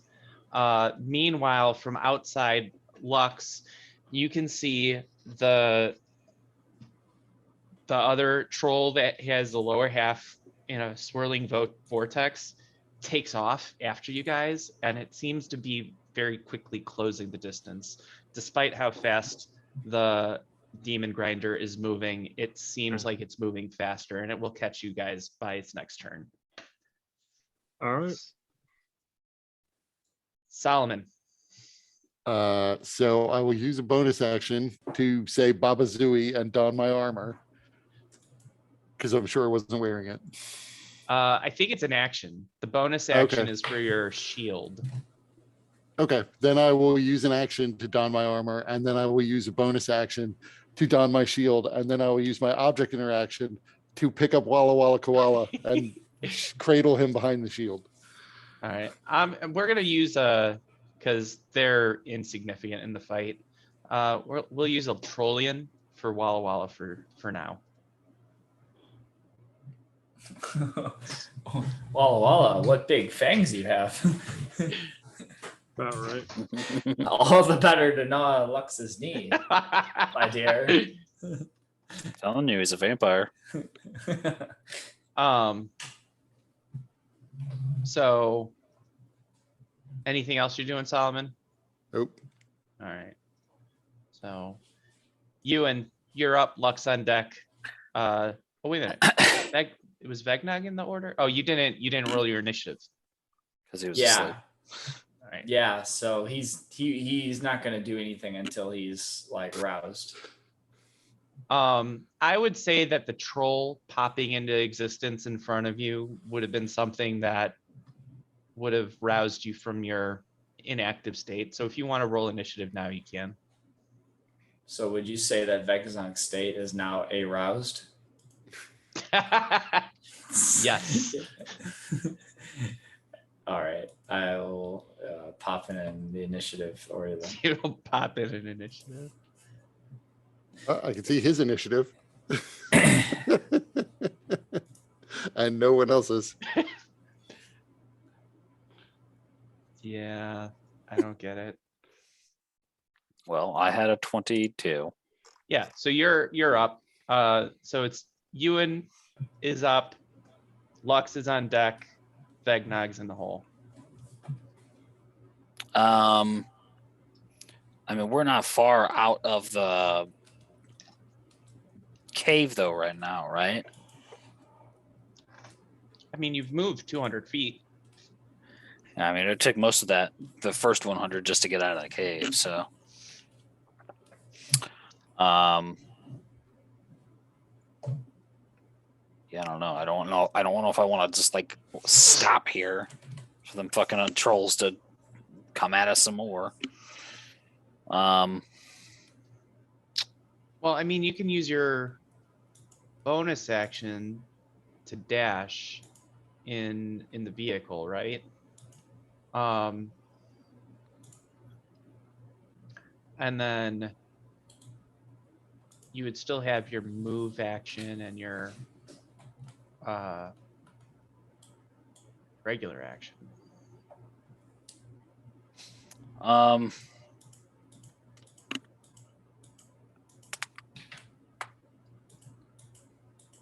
Yeah, I don't know. Man, to do anything though, I have to like approach this guy. So yeah, I guess I have to use my bonus action to move the vehicle another 100 feet. And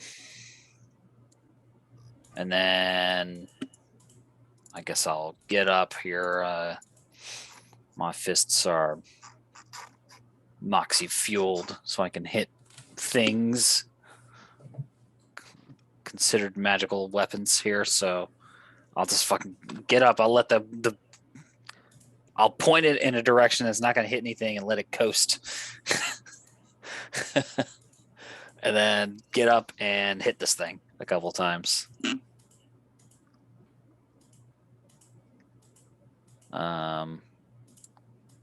Punch.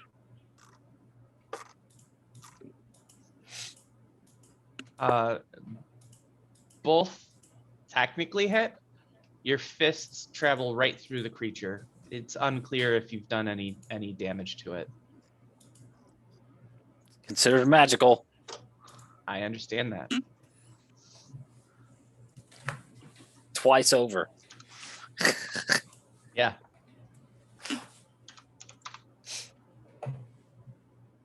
He's just come for Walla Walla. Only, yeah, that's the only damage type that affects him is Walla Walla's bite damage. Yep.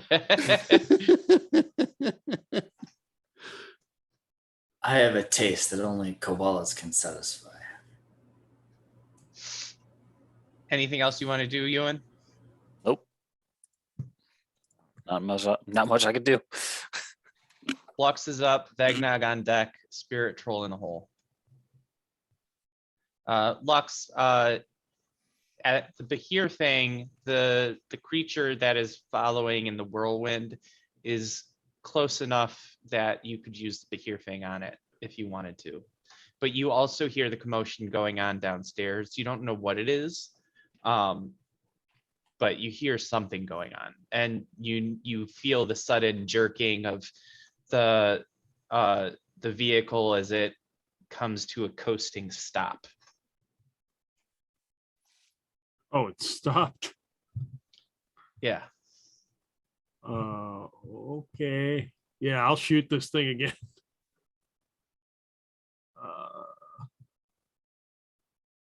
Hopefully it does damage to it. I have no idea.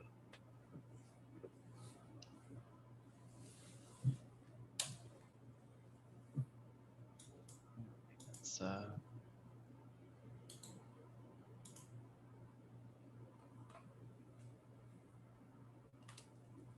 dexterity saving throw. All right, so you hit it with 21 lightning damage. Does it look like there's still a troll in there and it's just a whirlwind around it, or does it just look like a whirlwind? So I'm just gonna put him right there, just for me to be able to keep track of it. Yeah. So it looks like the trolls has a normal body. It's Okay. just the lower half is enveloped in this winding vortex Okay. of wind and ash. And it also appears to be wielding a large mace.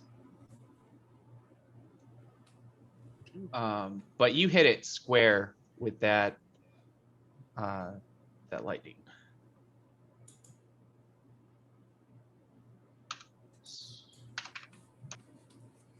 All right. Anything else you wanted to do, Lux? Nope. Okay. Vagnog. So he has disadvantage, No. or what? Because he wouldn't necessarily gotten his full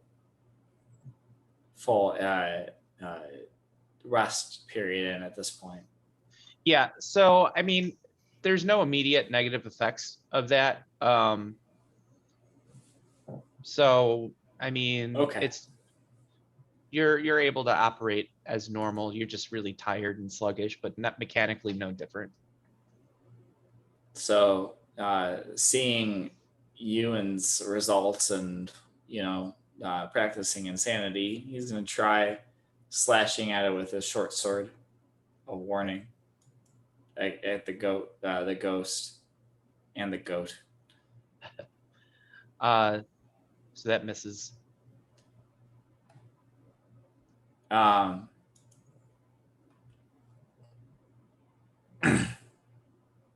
and then Also, from where you are, because you have this lockbox here in between, like kind of in between you and it, like you're kind of attacking it from around the corner. So in order to get a good shot, you'd need to move here. yeah, I mean Vegnog would do that.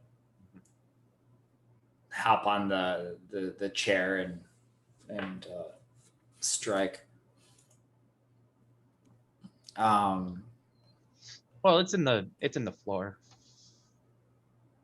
Oh, It's a modifiable part of the floor, but it's floor right now. But anything else you wanted to do or attempt? I don't think so. We can move on. All right.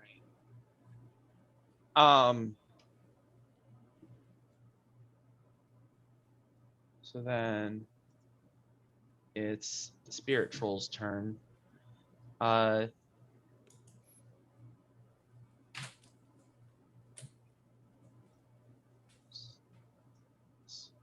So it's going to hit Ewan with one of its claw attacks and miss. It's gonna throw a claw attack at Vegnog. And get punched at for doing so. And that is my AC, so that hits. Okay. You have activated my sentinel feat.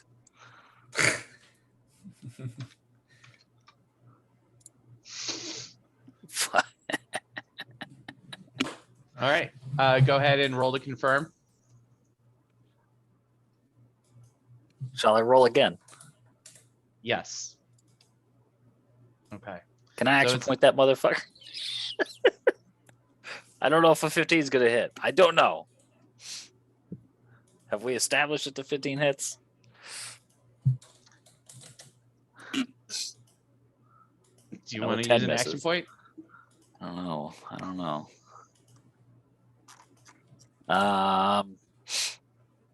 Yeah, fuck it. I'll use an action point. Let's see what I get. A little bit better. So the number to hit was a 17.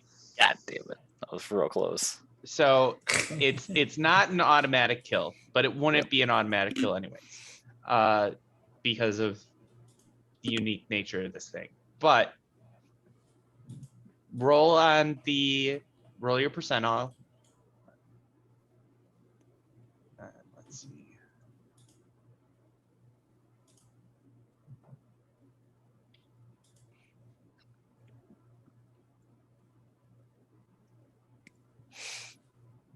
So 60.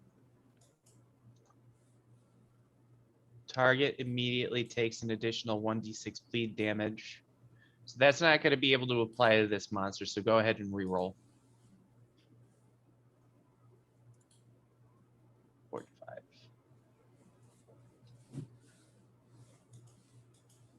That also won't apply. Reroll.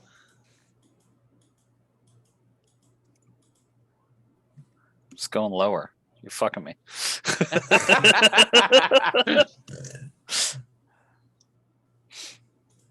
Okay. Here's what's gonna happen. So normally, as you've seen, your punches deal no damage to the thing.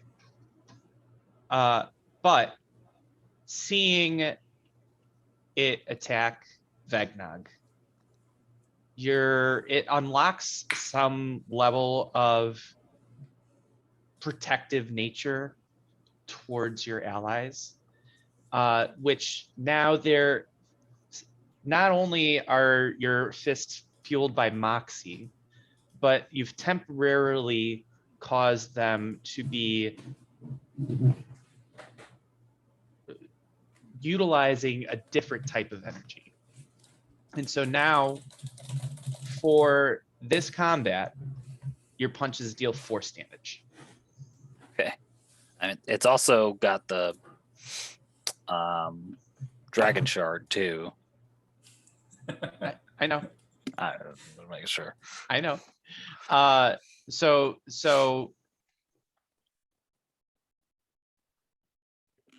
All right. what is your max damage?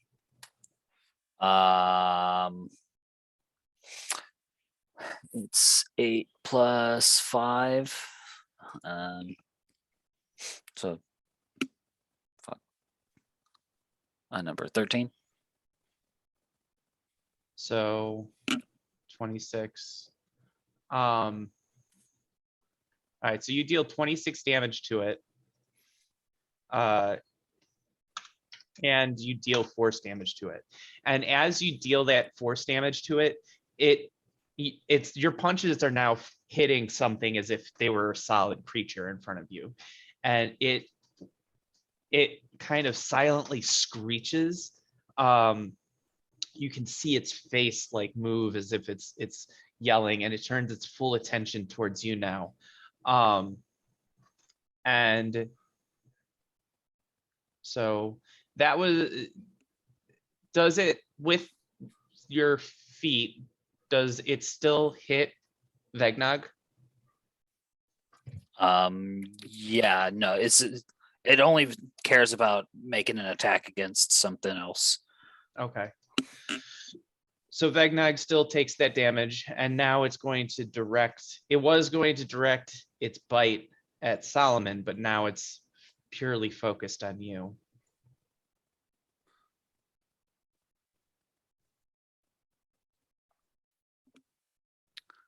That will hit. By the way, you did upload Walla Walla's token, because there is a Walla Walla entry in the retainers and pets. I just, Oh. for some reason, can't. No, there he goes.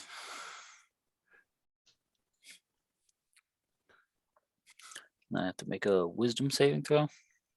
Yeah, let me get rid of this guy.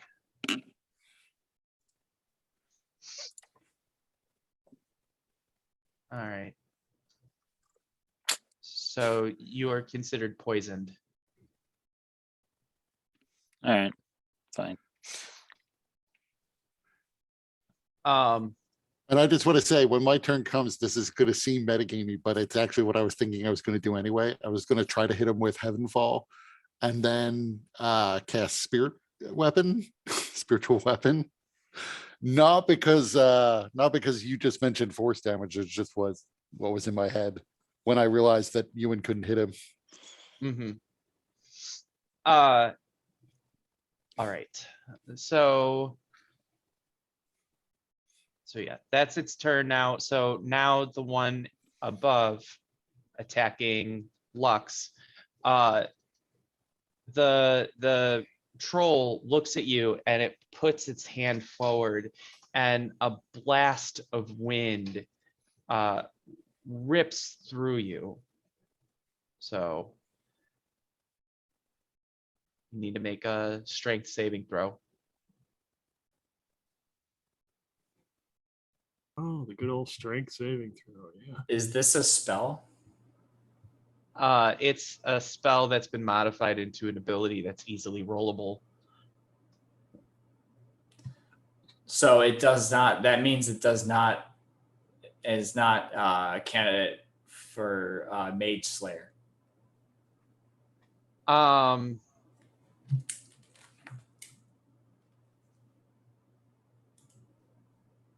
It might be. I might be willing to consider it if you were able to see Lux. Lux is up on top of the vehicle using the Here's Fang against it.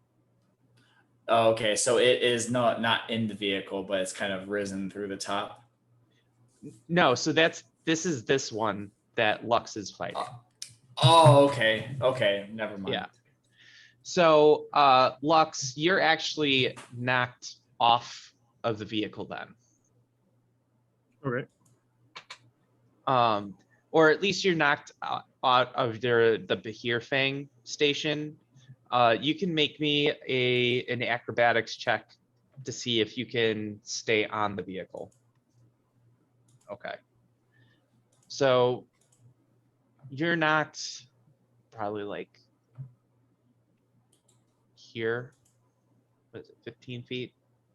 5, Okay. 10, 15. So you're knocked here on top of the vehicle, but you've still managed to stay on top of it. All right. And the troll lands on the vehicle and is looking to fight you. So we'll put that over here.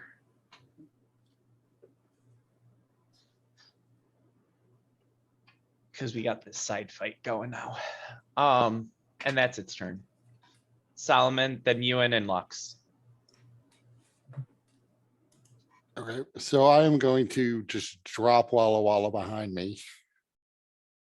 And then I'm going to swing at this thing, the spiritual with head and fall. Okay. Probably missing. That's a miss. And then get the token. Oh, I can't do it there. I'm gonna, I don't know what this little box is, but I assume I can drop my spiritual weapon on top of it. I would say that there's enough room for your spiritual weapon to hover above that. Yeah. Okay. And then attack him with that. That is a hit.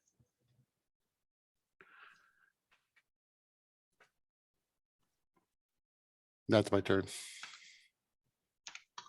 Okay.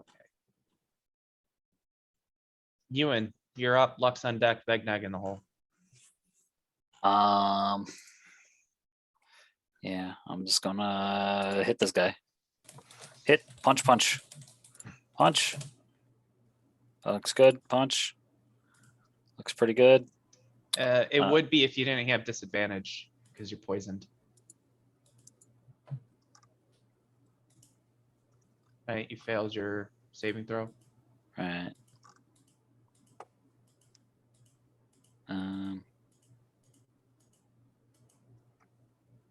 So that first one hits, but the second one you have to roll to confirm. Okay, so you just miss.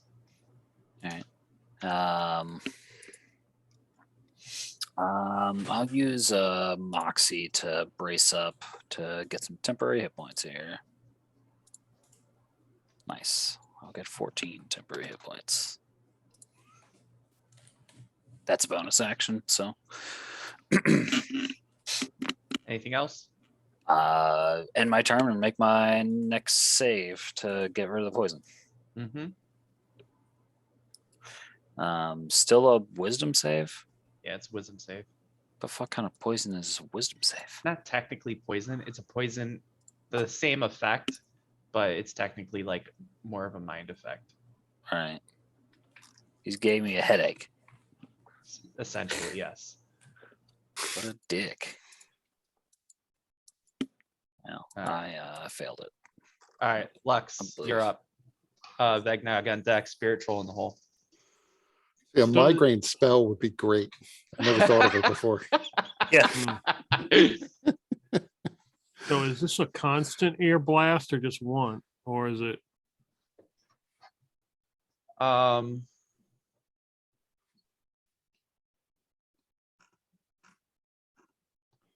So it lasts until the start of its next turn. Oh, so actually technically then all of that would have happened now. He would have blasted you with the air, but it wouldn't have happened until now Okay. because it's at the start of your turn.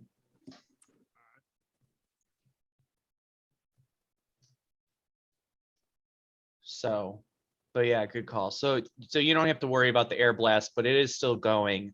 So if you want to move closer to the thing, it does count as like difficult terrain trying to get close to it. Not that it matters to you since you have all the movement you ever wanted. Right. So even like half movement, I can get there.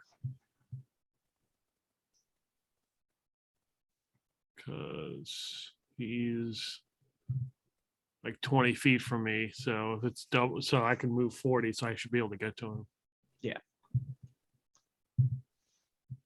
All right.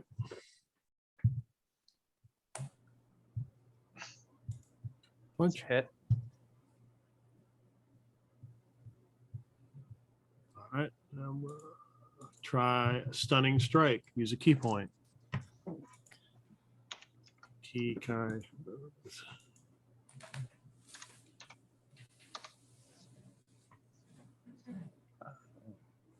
What's the DC for the stunning strike? Shit. Super low. It's like, what is it? 8 plus proficiency plus your the wisdom modifier, so it'd be 13. Yeah, is that sound right? It's Yeah. a con save. Is it con or is it wisdom? It's gone. It's con. Damn. All right. Well, not a critical fail, but he is stunned.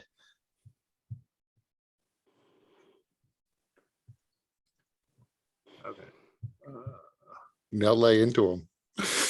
He's stunned. So is it advantage when you hit him stunned, or is it? I think Or, so.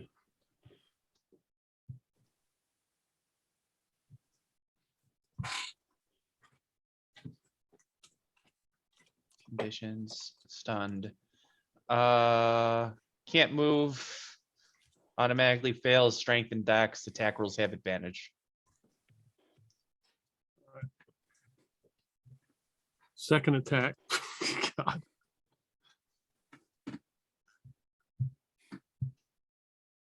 Yeah, so that even with advantage, that misses. All right. Oh, wait, no, actually, that hits. Okay.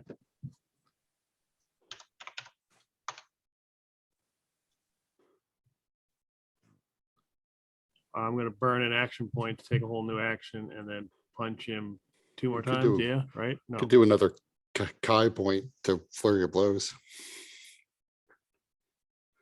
And that gets me one more or 2 attacks. Two Two more more. attacks. Okay, that's what I will do. I will punch him again That and again. hits. And that hits. And then I think my bonus action, I can hit him again, right? That how is a it bonus action to use your flurry. Gotcha. Okay. Great. I mean, now you could still use your action point to take your action again if you want Yeah, to. you could. How does he look? He's hurting. I mean, he's got swelling all over his body from where you're striking him. Let me use an action point.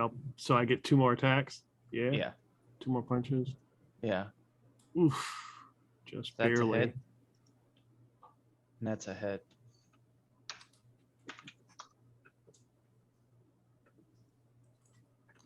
All right. All right.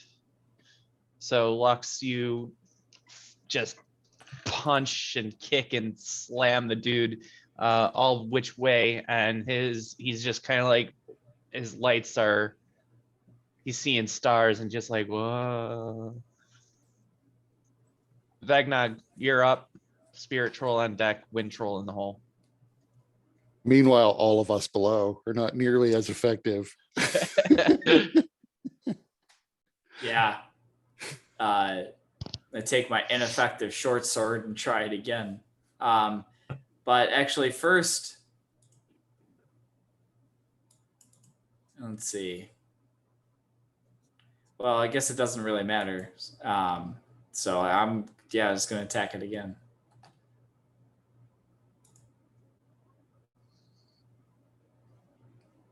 So 13 Miss. to, yeah. You know what? I'm going to use an action point. Okay. There we go. All right. And so it's a magic weapon. There's 23 piercing damage. Yeah. It doesn't seem to do anything as it passes through the creature.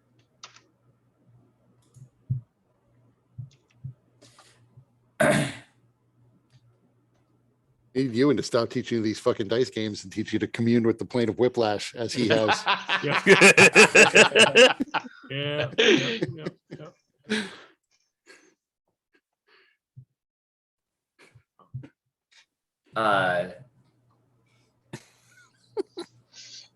All right. Well, Vagnog's going to use his bonus action to disengage, and run to. Is this Walla Walla? Yes. He's going to run behind Walla Walla. And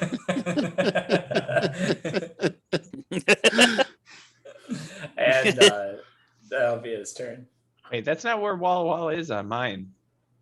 That's weird. Oh, it just moved. Yeah. Walla Walla was right It's here. Weird. Where was it? Was it here or? I put him on the seat behind me. I don't know if he wandered off. He can do his Yeah, own that's where he thing. was on mine, but then I looked at the share screen and that's not where he was. Yeah, they were in two different places on my two screens. Okay. So, but Walla Walla is supposed to be here?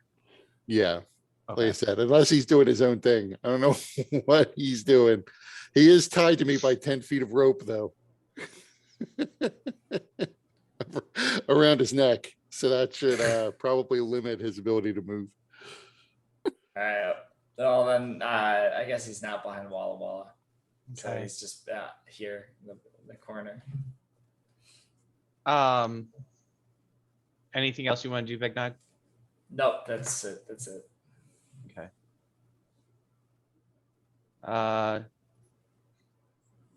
So let's see, what is it gonna do?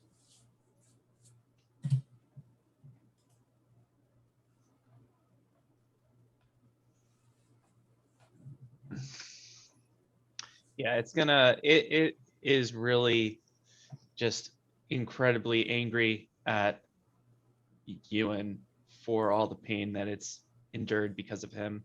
So it's gonna fully attack him. So claw, Miss. 15 hit. That'll hit.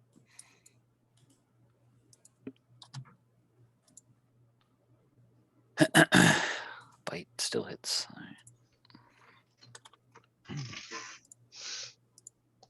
All right. All right. And that's gonna be its turn. The wind troll is stunned, so it's not doing anything. Solomon, you're up. You and on deck. Lux in the hole.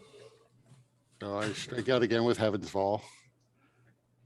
Literally strike out. And then I will use the spiritual weapon.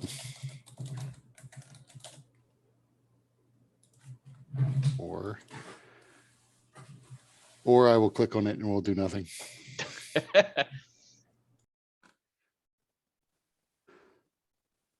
So I've clicked on it twice. It's possible there will be a bunch of these all popping up at once. And roll 20 is on a roll tonight. Oh, I see. Here we go. Now this is actually my problem. It was pulling up the input value because I forgot I could level this thing up.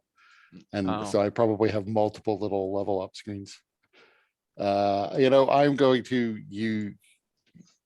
just going to use an action point to take another. Well, that's a bonus action.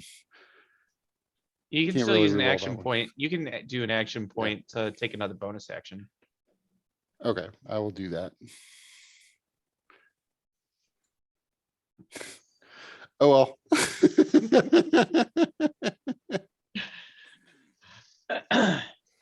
Uh, so since that was a second, was that a reroll or was that a second action?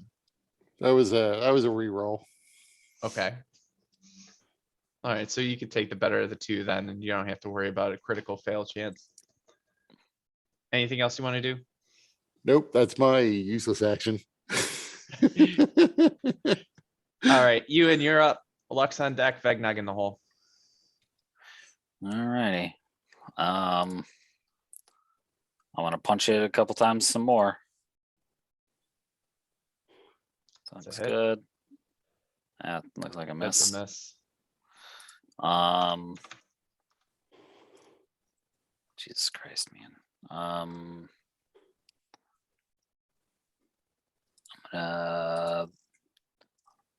Moxie, do I want to give him the old one too, or do I want to get some temp hit points again? I'll probably do 10 hit points again, actually. That fucking hits hard. That bite that he keeps fucking hitting me with.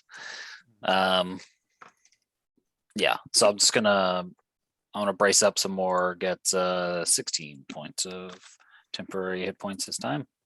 Okay. And that's it for now, I guess. All right. Lux, you're up. Vegnog on deck. Monsters in the hole.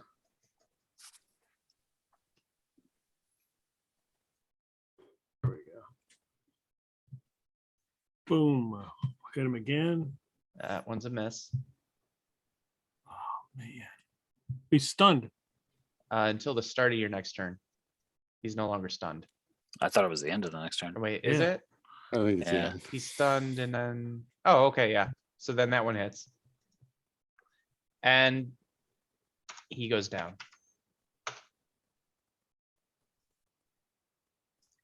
As in he's dead. As in he went down. He is fallen. You've knocked him out. He doesn't appear to be breathing. Okay, just for good measure, I'm going to do a second attack on him. Okay. I'm going to bust out the taint stone and hit him with that. Hit him in the taint. Sharoof states. Wait, when did you what remind me? I'm for some reason blanking on what this is. The creature that I jumped on and fought, and when he died, that's my improvised weapon. All right, so the troll falls to the ground, dropping its club, and you just like pounce on it and start beating it in the face with a rock. Yeah.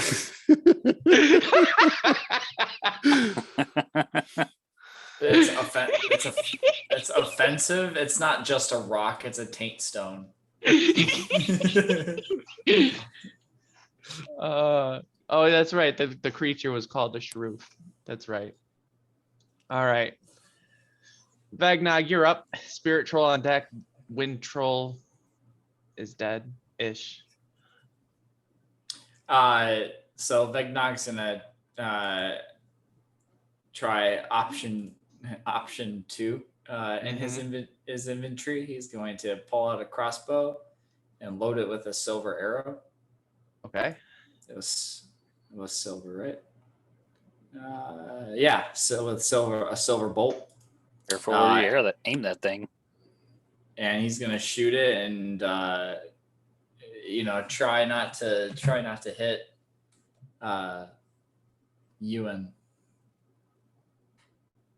What is this thing? Spiritual weapon. Spiritual weapon. Yeah. So yeah, he's gonna shoot it past Ewan. Nice. That hits. And the creature silently screams and turns as your bolt rips through it.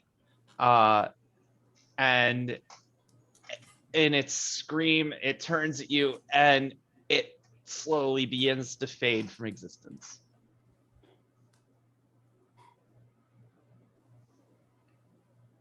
Very good. And Vegnog will go retrieve his bolt.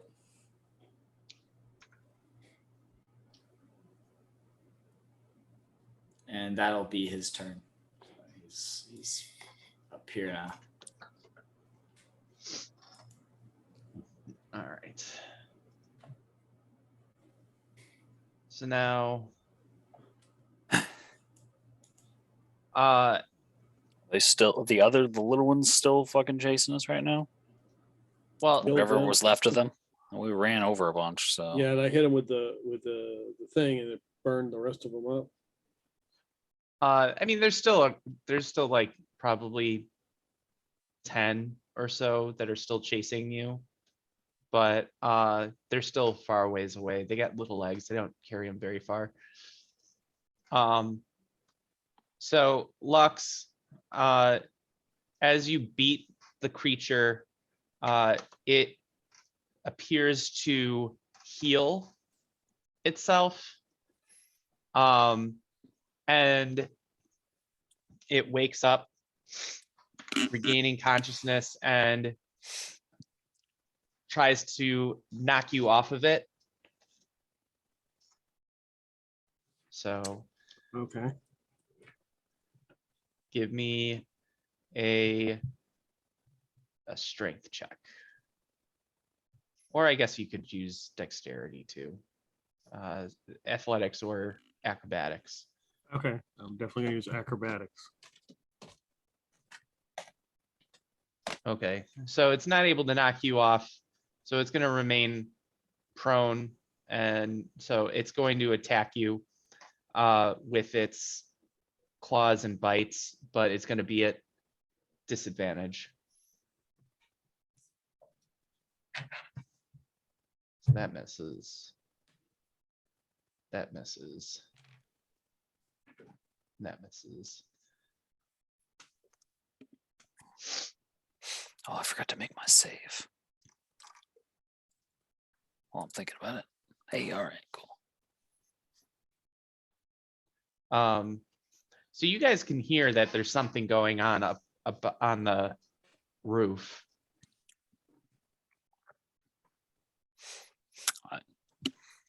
We'll go look. This thing seems to be gone. This ethereal one, right? Yeah.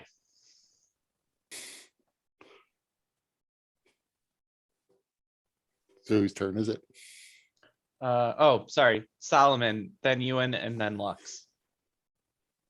So I'm gonna walk past, picking up Walla Walla because I'm still tied to him, and then climb up this ladder just to see what's going on the roof.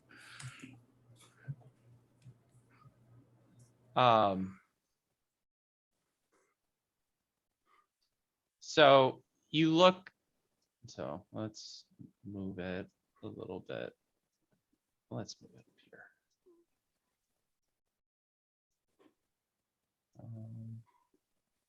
Let's do here.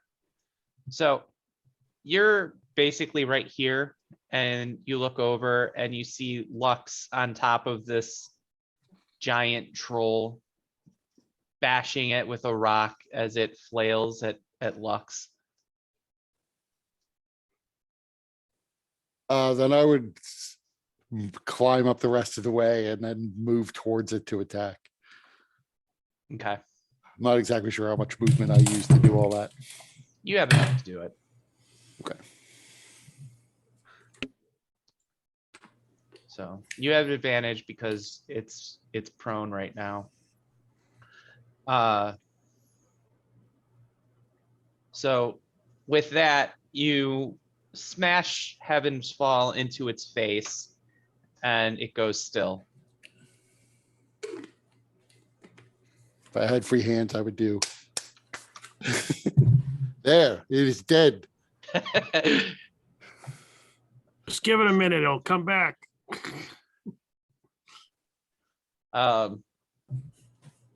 Anything else you want to do? Hearing that, I would start moving my sacred weapon to the roof. Spiritual weapon.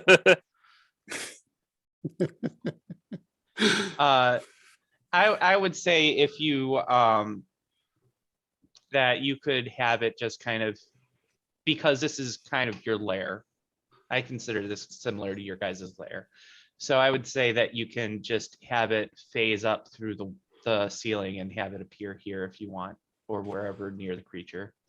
Oh, and I would just, not really searching it, not like a full search, but does this thing have like a coin pouch? And not the dirty kind of coin pouch, like one that could have soul coins? Because I was hoping to search Spirit Troll and was disappointed that it simply vanished.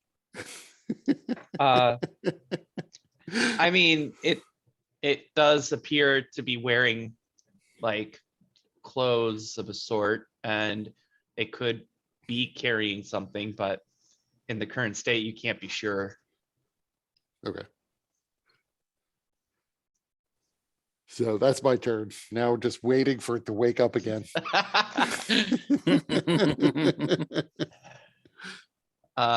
Ewan, and then Lux, and then Vagnog. I mean, I guess I'll just sort of step outside.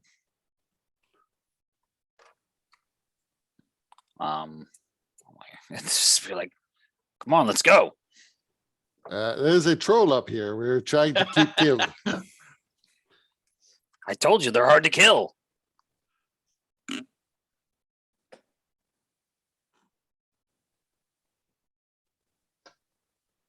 All right. Anything else you want to do, Ewan? I don't have the necessary. I'm not 100% certain I would know the necessary way to kill a fucking troll, but I'm certain I don't have it.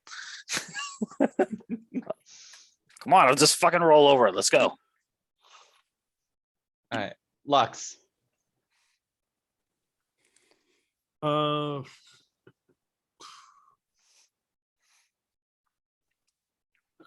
Do I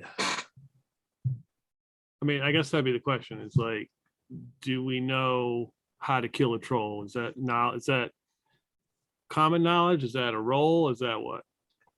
I mean, there are enough stories about trolls that, it's pretty commonly known that fire or acid is needed to fully subdue a troll. This troll isn't like any that you've heard of, though, so you don't know if that'll work. Right, yeah. I mean, normally trolls don't have lower halves that have a swirling vortex, and they can't just summon wind like an airbender. Still, Ewan and I can throw it in front of the acid bile sprayer. Soak it down.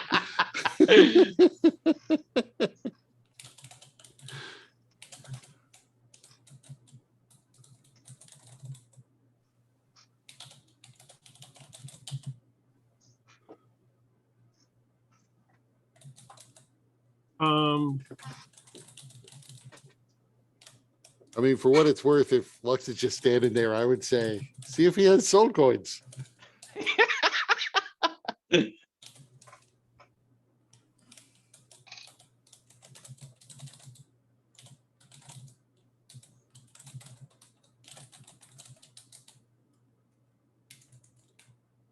So I would assume it would be a full action to light a torch.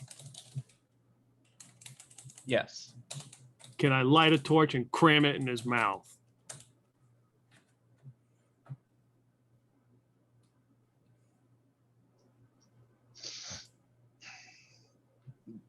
Given that it's not currently moving or struggling since it got bashed in the face with Heaven's Fall, I would say that an action could light the torch. But you would need an action point to actually use it offensively enough to burn it in any meaningful way.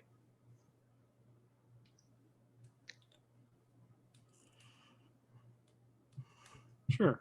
I'll use an action point for that. And my bonus action. Can my movement, I'm just going to step away from it. In case this, who knows, maybe it just goes up in a big ball of fire and I don't want to get burned. As Solomon stands right next to it. All right, so go ahead and describe how you're going about lighting this thing and burning it.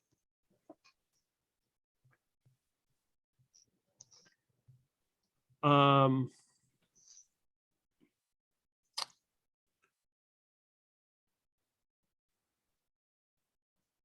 have to think about this.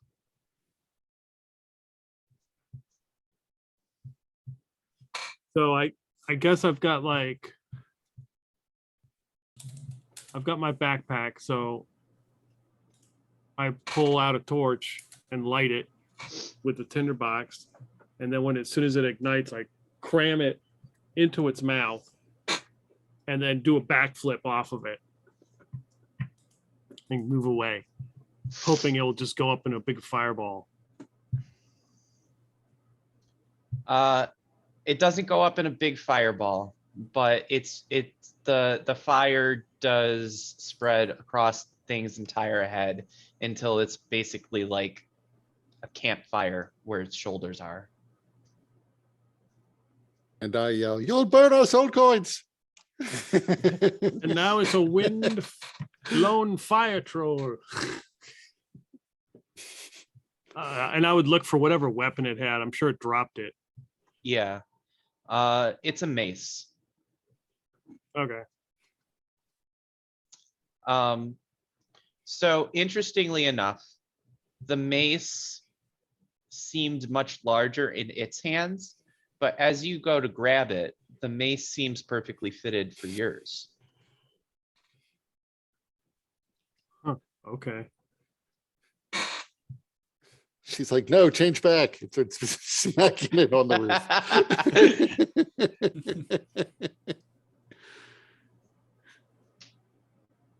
Okay.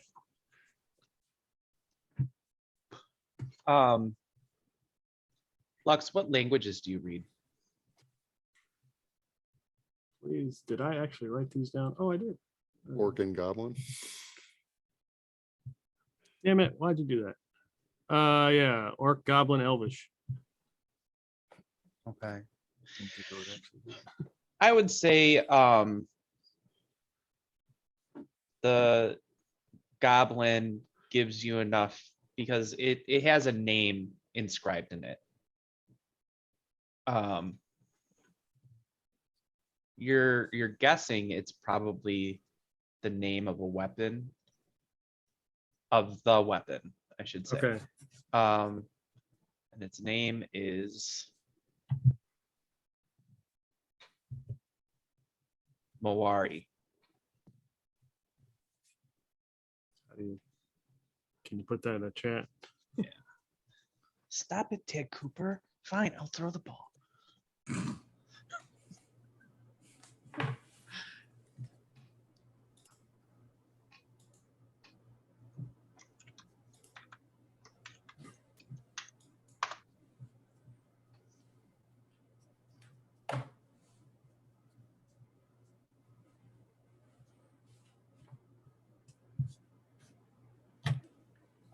Also, Like, Ewan, you I notice like get back in. I'm like, is it dead yet? Can we go? you notice that whatever effect seemed to wrap around your fists and knuckles slowly dissipates. Okay. It's fine. I'm gonna try later on to recreate that effect.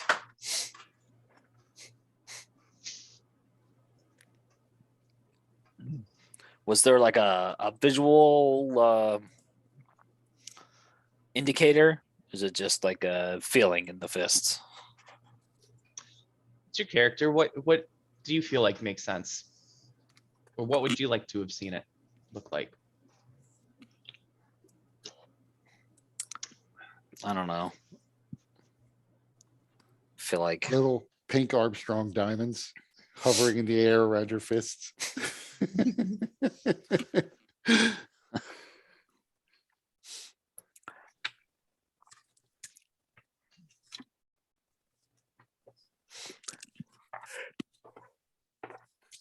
I don't. I feel like I don't. I don't think there would be like a visual. I think it's all in his head. Okay. Just a feeling. Yeah, Is it more a than state of mind.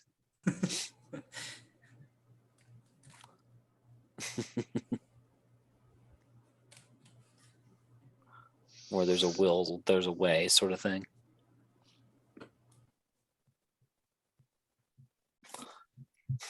Is it dead? Can we go? Come on. Not just yet, as I am going to try to search its clothing as it starts to burn.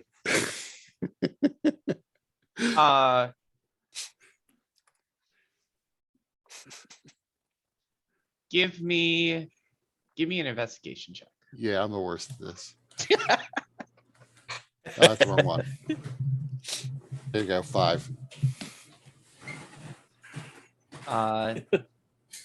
Yeah, you don't find any soul points on it.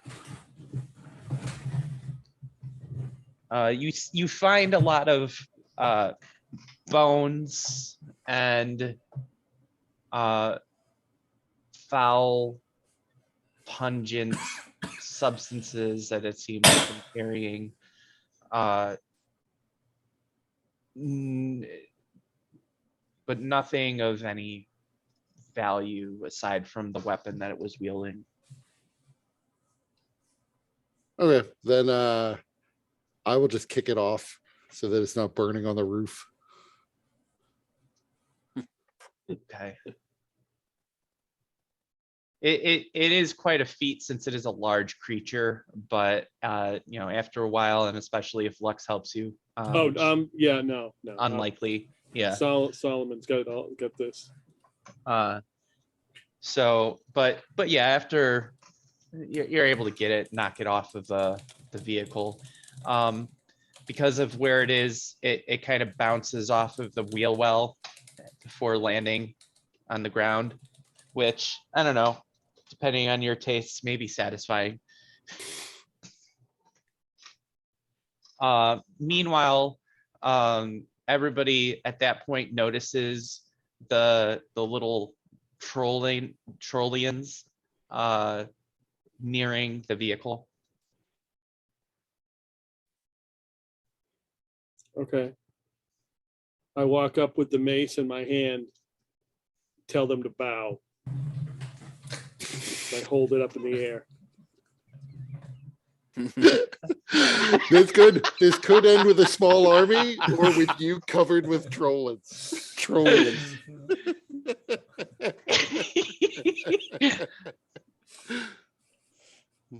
You know what? I want to see how this unfolds. Give me a performance or Performance. Okay. intimidation. Intimidate. Okay. You know what? Go with performance. Can you do both at the same time? So as you say that, Lux, they actually kind of slow down and they give pause, and you can hear them murmuring amongst their ranks, and they like look at each other not knowing what to do, and then one of them very gingerly with its hands up kind of walks around to this area of the vehicle and pulls a little rune stone off of it that was stuck with some tar, and then it walks back towards the rest of the group, and then they run off. Okay.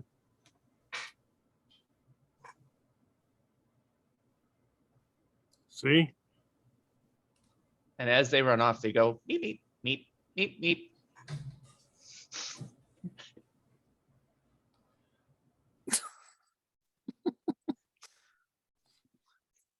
Or no, not meep meep, dink dink. Dink dink. But then I Ding, step ding, over ding, to the ding, side, ding. still on the roof. I step over to the side and take a big whiff of that burning troll.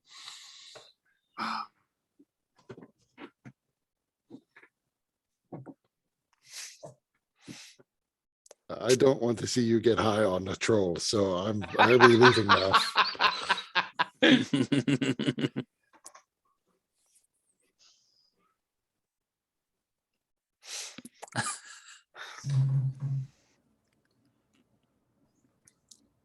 Will our like Vegnog probably we're hit because he didn't really go out because it sounded like everything was fine. And he's like, but he'd see the troll lions like through the slit, like disappearing. It's like, Mhm. what did you do to drive them away? Mother tamed them. I think she is their queen now. So if only Solomon was that easy. I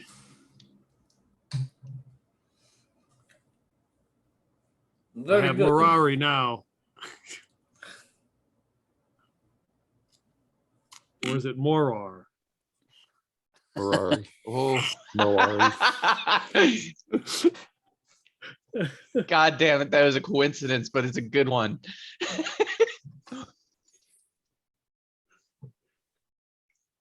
So if I say its name, does anything happen?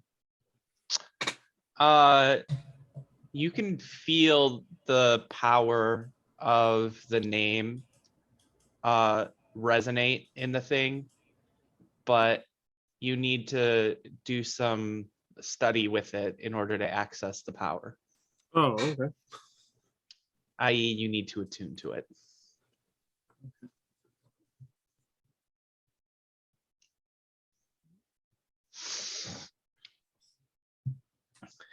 You have attunement slots. It's says 2. Yeah. I guess that's 2 left or 2 used. Anyway, I should have one. I'm trying to figure out what actually I am attuned to.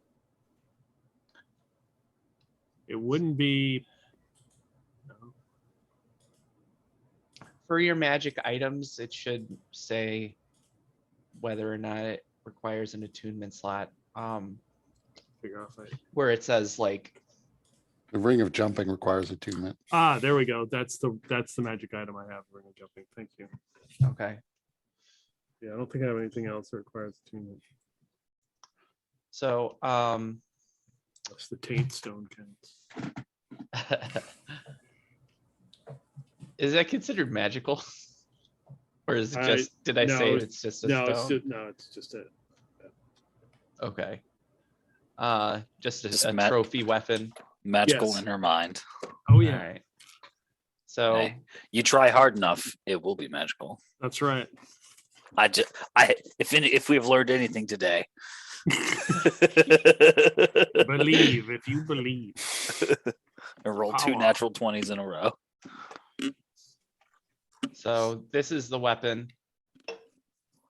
You can see all the stats on it on the share screen. What'll Yeah, I happen did if that you on get- purpose because I Yeah. assume Lux is going to attune to it, and so Lux would learn all of this as part of the attunement process. Nice. What's can Lux even use a mace? Is that a It's a monk Simple weapon. It is a simple weapon.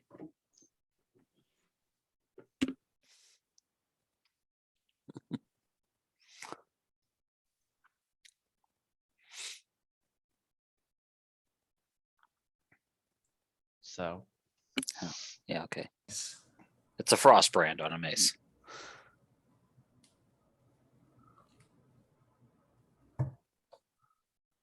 a little bit better. I think Frostbrand only does plus 1d6. I don't know. I mean, besides that, it's identical. Extinguishing flames and everything like that.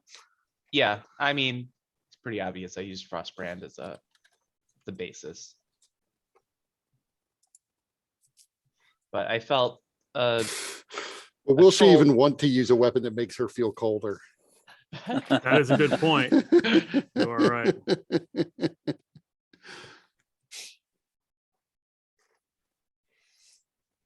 Um, I mean, it's a simple weapon. Anybody here could probably use it Yeah. if Lux didn't want it. No, it's a good choice for Lux mechanically. It's just that it's so damn cold.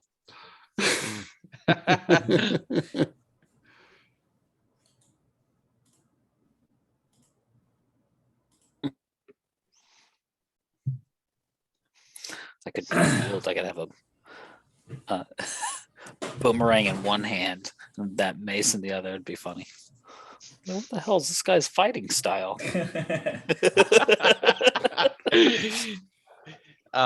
Hillbilly Aussie.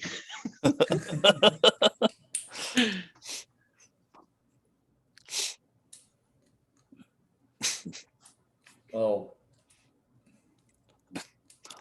Main thing So, is Lux Fegnog, is are you- normally never even close to a combat. So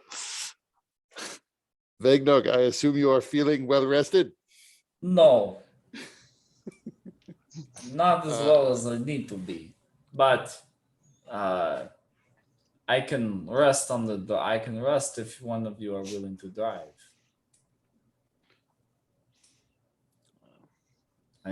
My sensors need a little bit more calibrating. Especially after these creatures. I don't Who are know what your the hell that sensors? thing was. Yeah. Who are my sensors? Yes.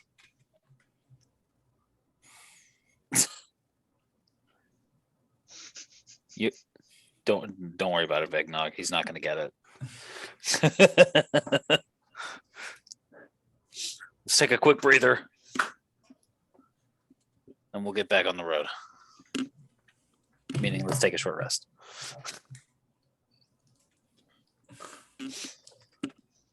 I am down a decent amount, actually.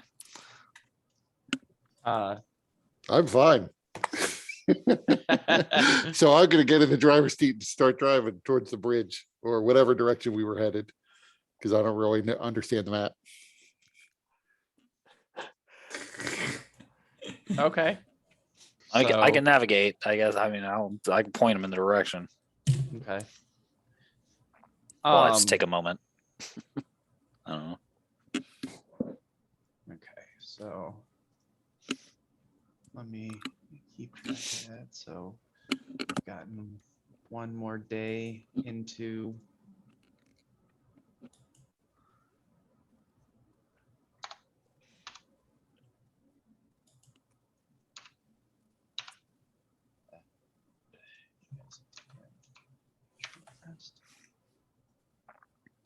So you guys have been in Fernia about 16 days.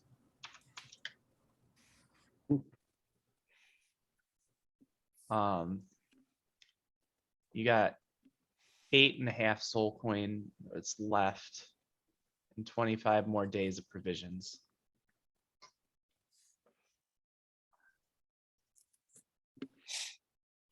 We will. I don't know. Maybe we'll end up with a long rest before it even matters. If I need to use hit die here, so Well, the day I just mean, yeah, started. if you want, if you just want to use hit dice, I can cast close wounds. So you can spend hit dice without even taking a short rest, just as an action. that's fair. I mean, a short rest is only a couple minutes. Yeah, I would Right, get but it's also sort I'd of get my using moxie up, back. I mean, if you want to take a short rest, that's fine too. I just don't need one. Yeah, I mean, I true, could- because you I guys only don't- get 2 short we- rests a day. If we do that, I'll be okay. I can manage another combat pretty easily if it comes up. So, yeah, I'd use the close wounds. Okay, so I will change that to 0 short rests for the day.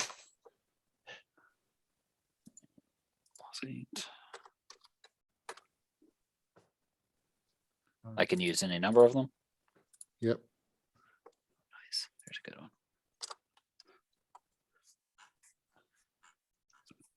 And it's a new day and it's been a while, so let's see. Let's see if anything has changed. Wait.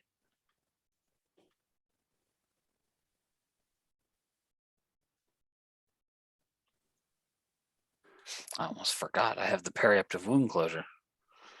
Hmm. Double my.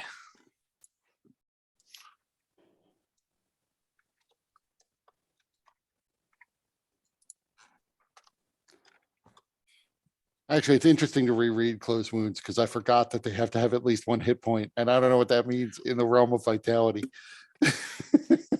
Yeah, so if they have vitality points and no hit points, then you can't use closed wounds. Okay.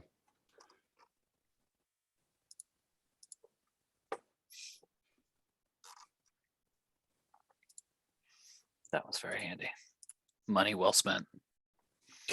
Um, Damn sensors are all effed up. These sensors are bullshit. all right, so yeah, the weather is not changed, so nobody has to worry about that. It's still fairly clear and hot, but at least it's a dry heat. Hmm.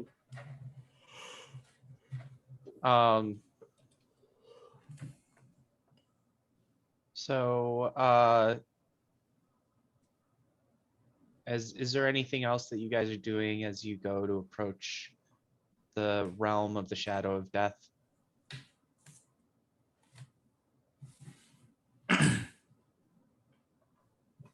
I'm Does just it look like a driving. valley?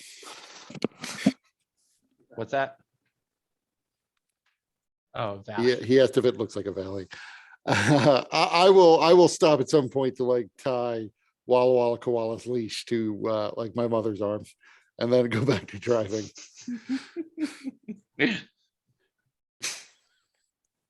Take care of your grandchild,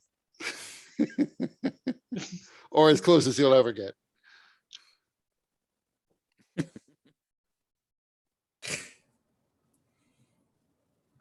I can imagine you just like give it to Lux. Lux doesn't make any attempt to grab it, and it sort of weakly hangs on to Lux's clothes and just slides down, falls.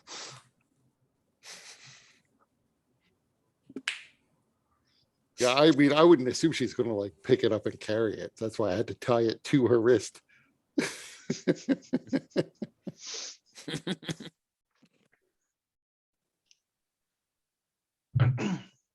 But you know, I figure she's probably in the back token away, so she's just going to sit there motionless for a couple hours anyway.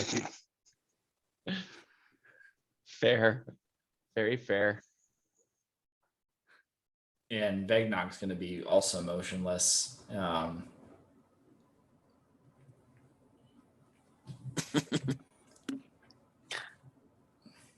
Recalibrating his sensors. Whoever they may be. All right, so we'll stop here tonight. I got to be up early tomorrow to take my cat to the vet. So what's that?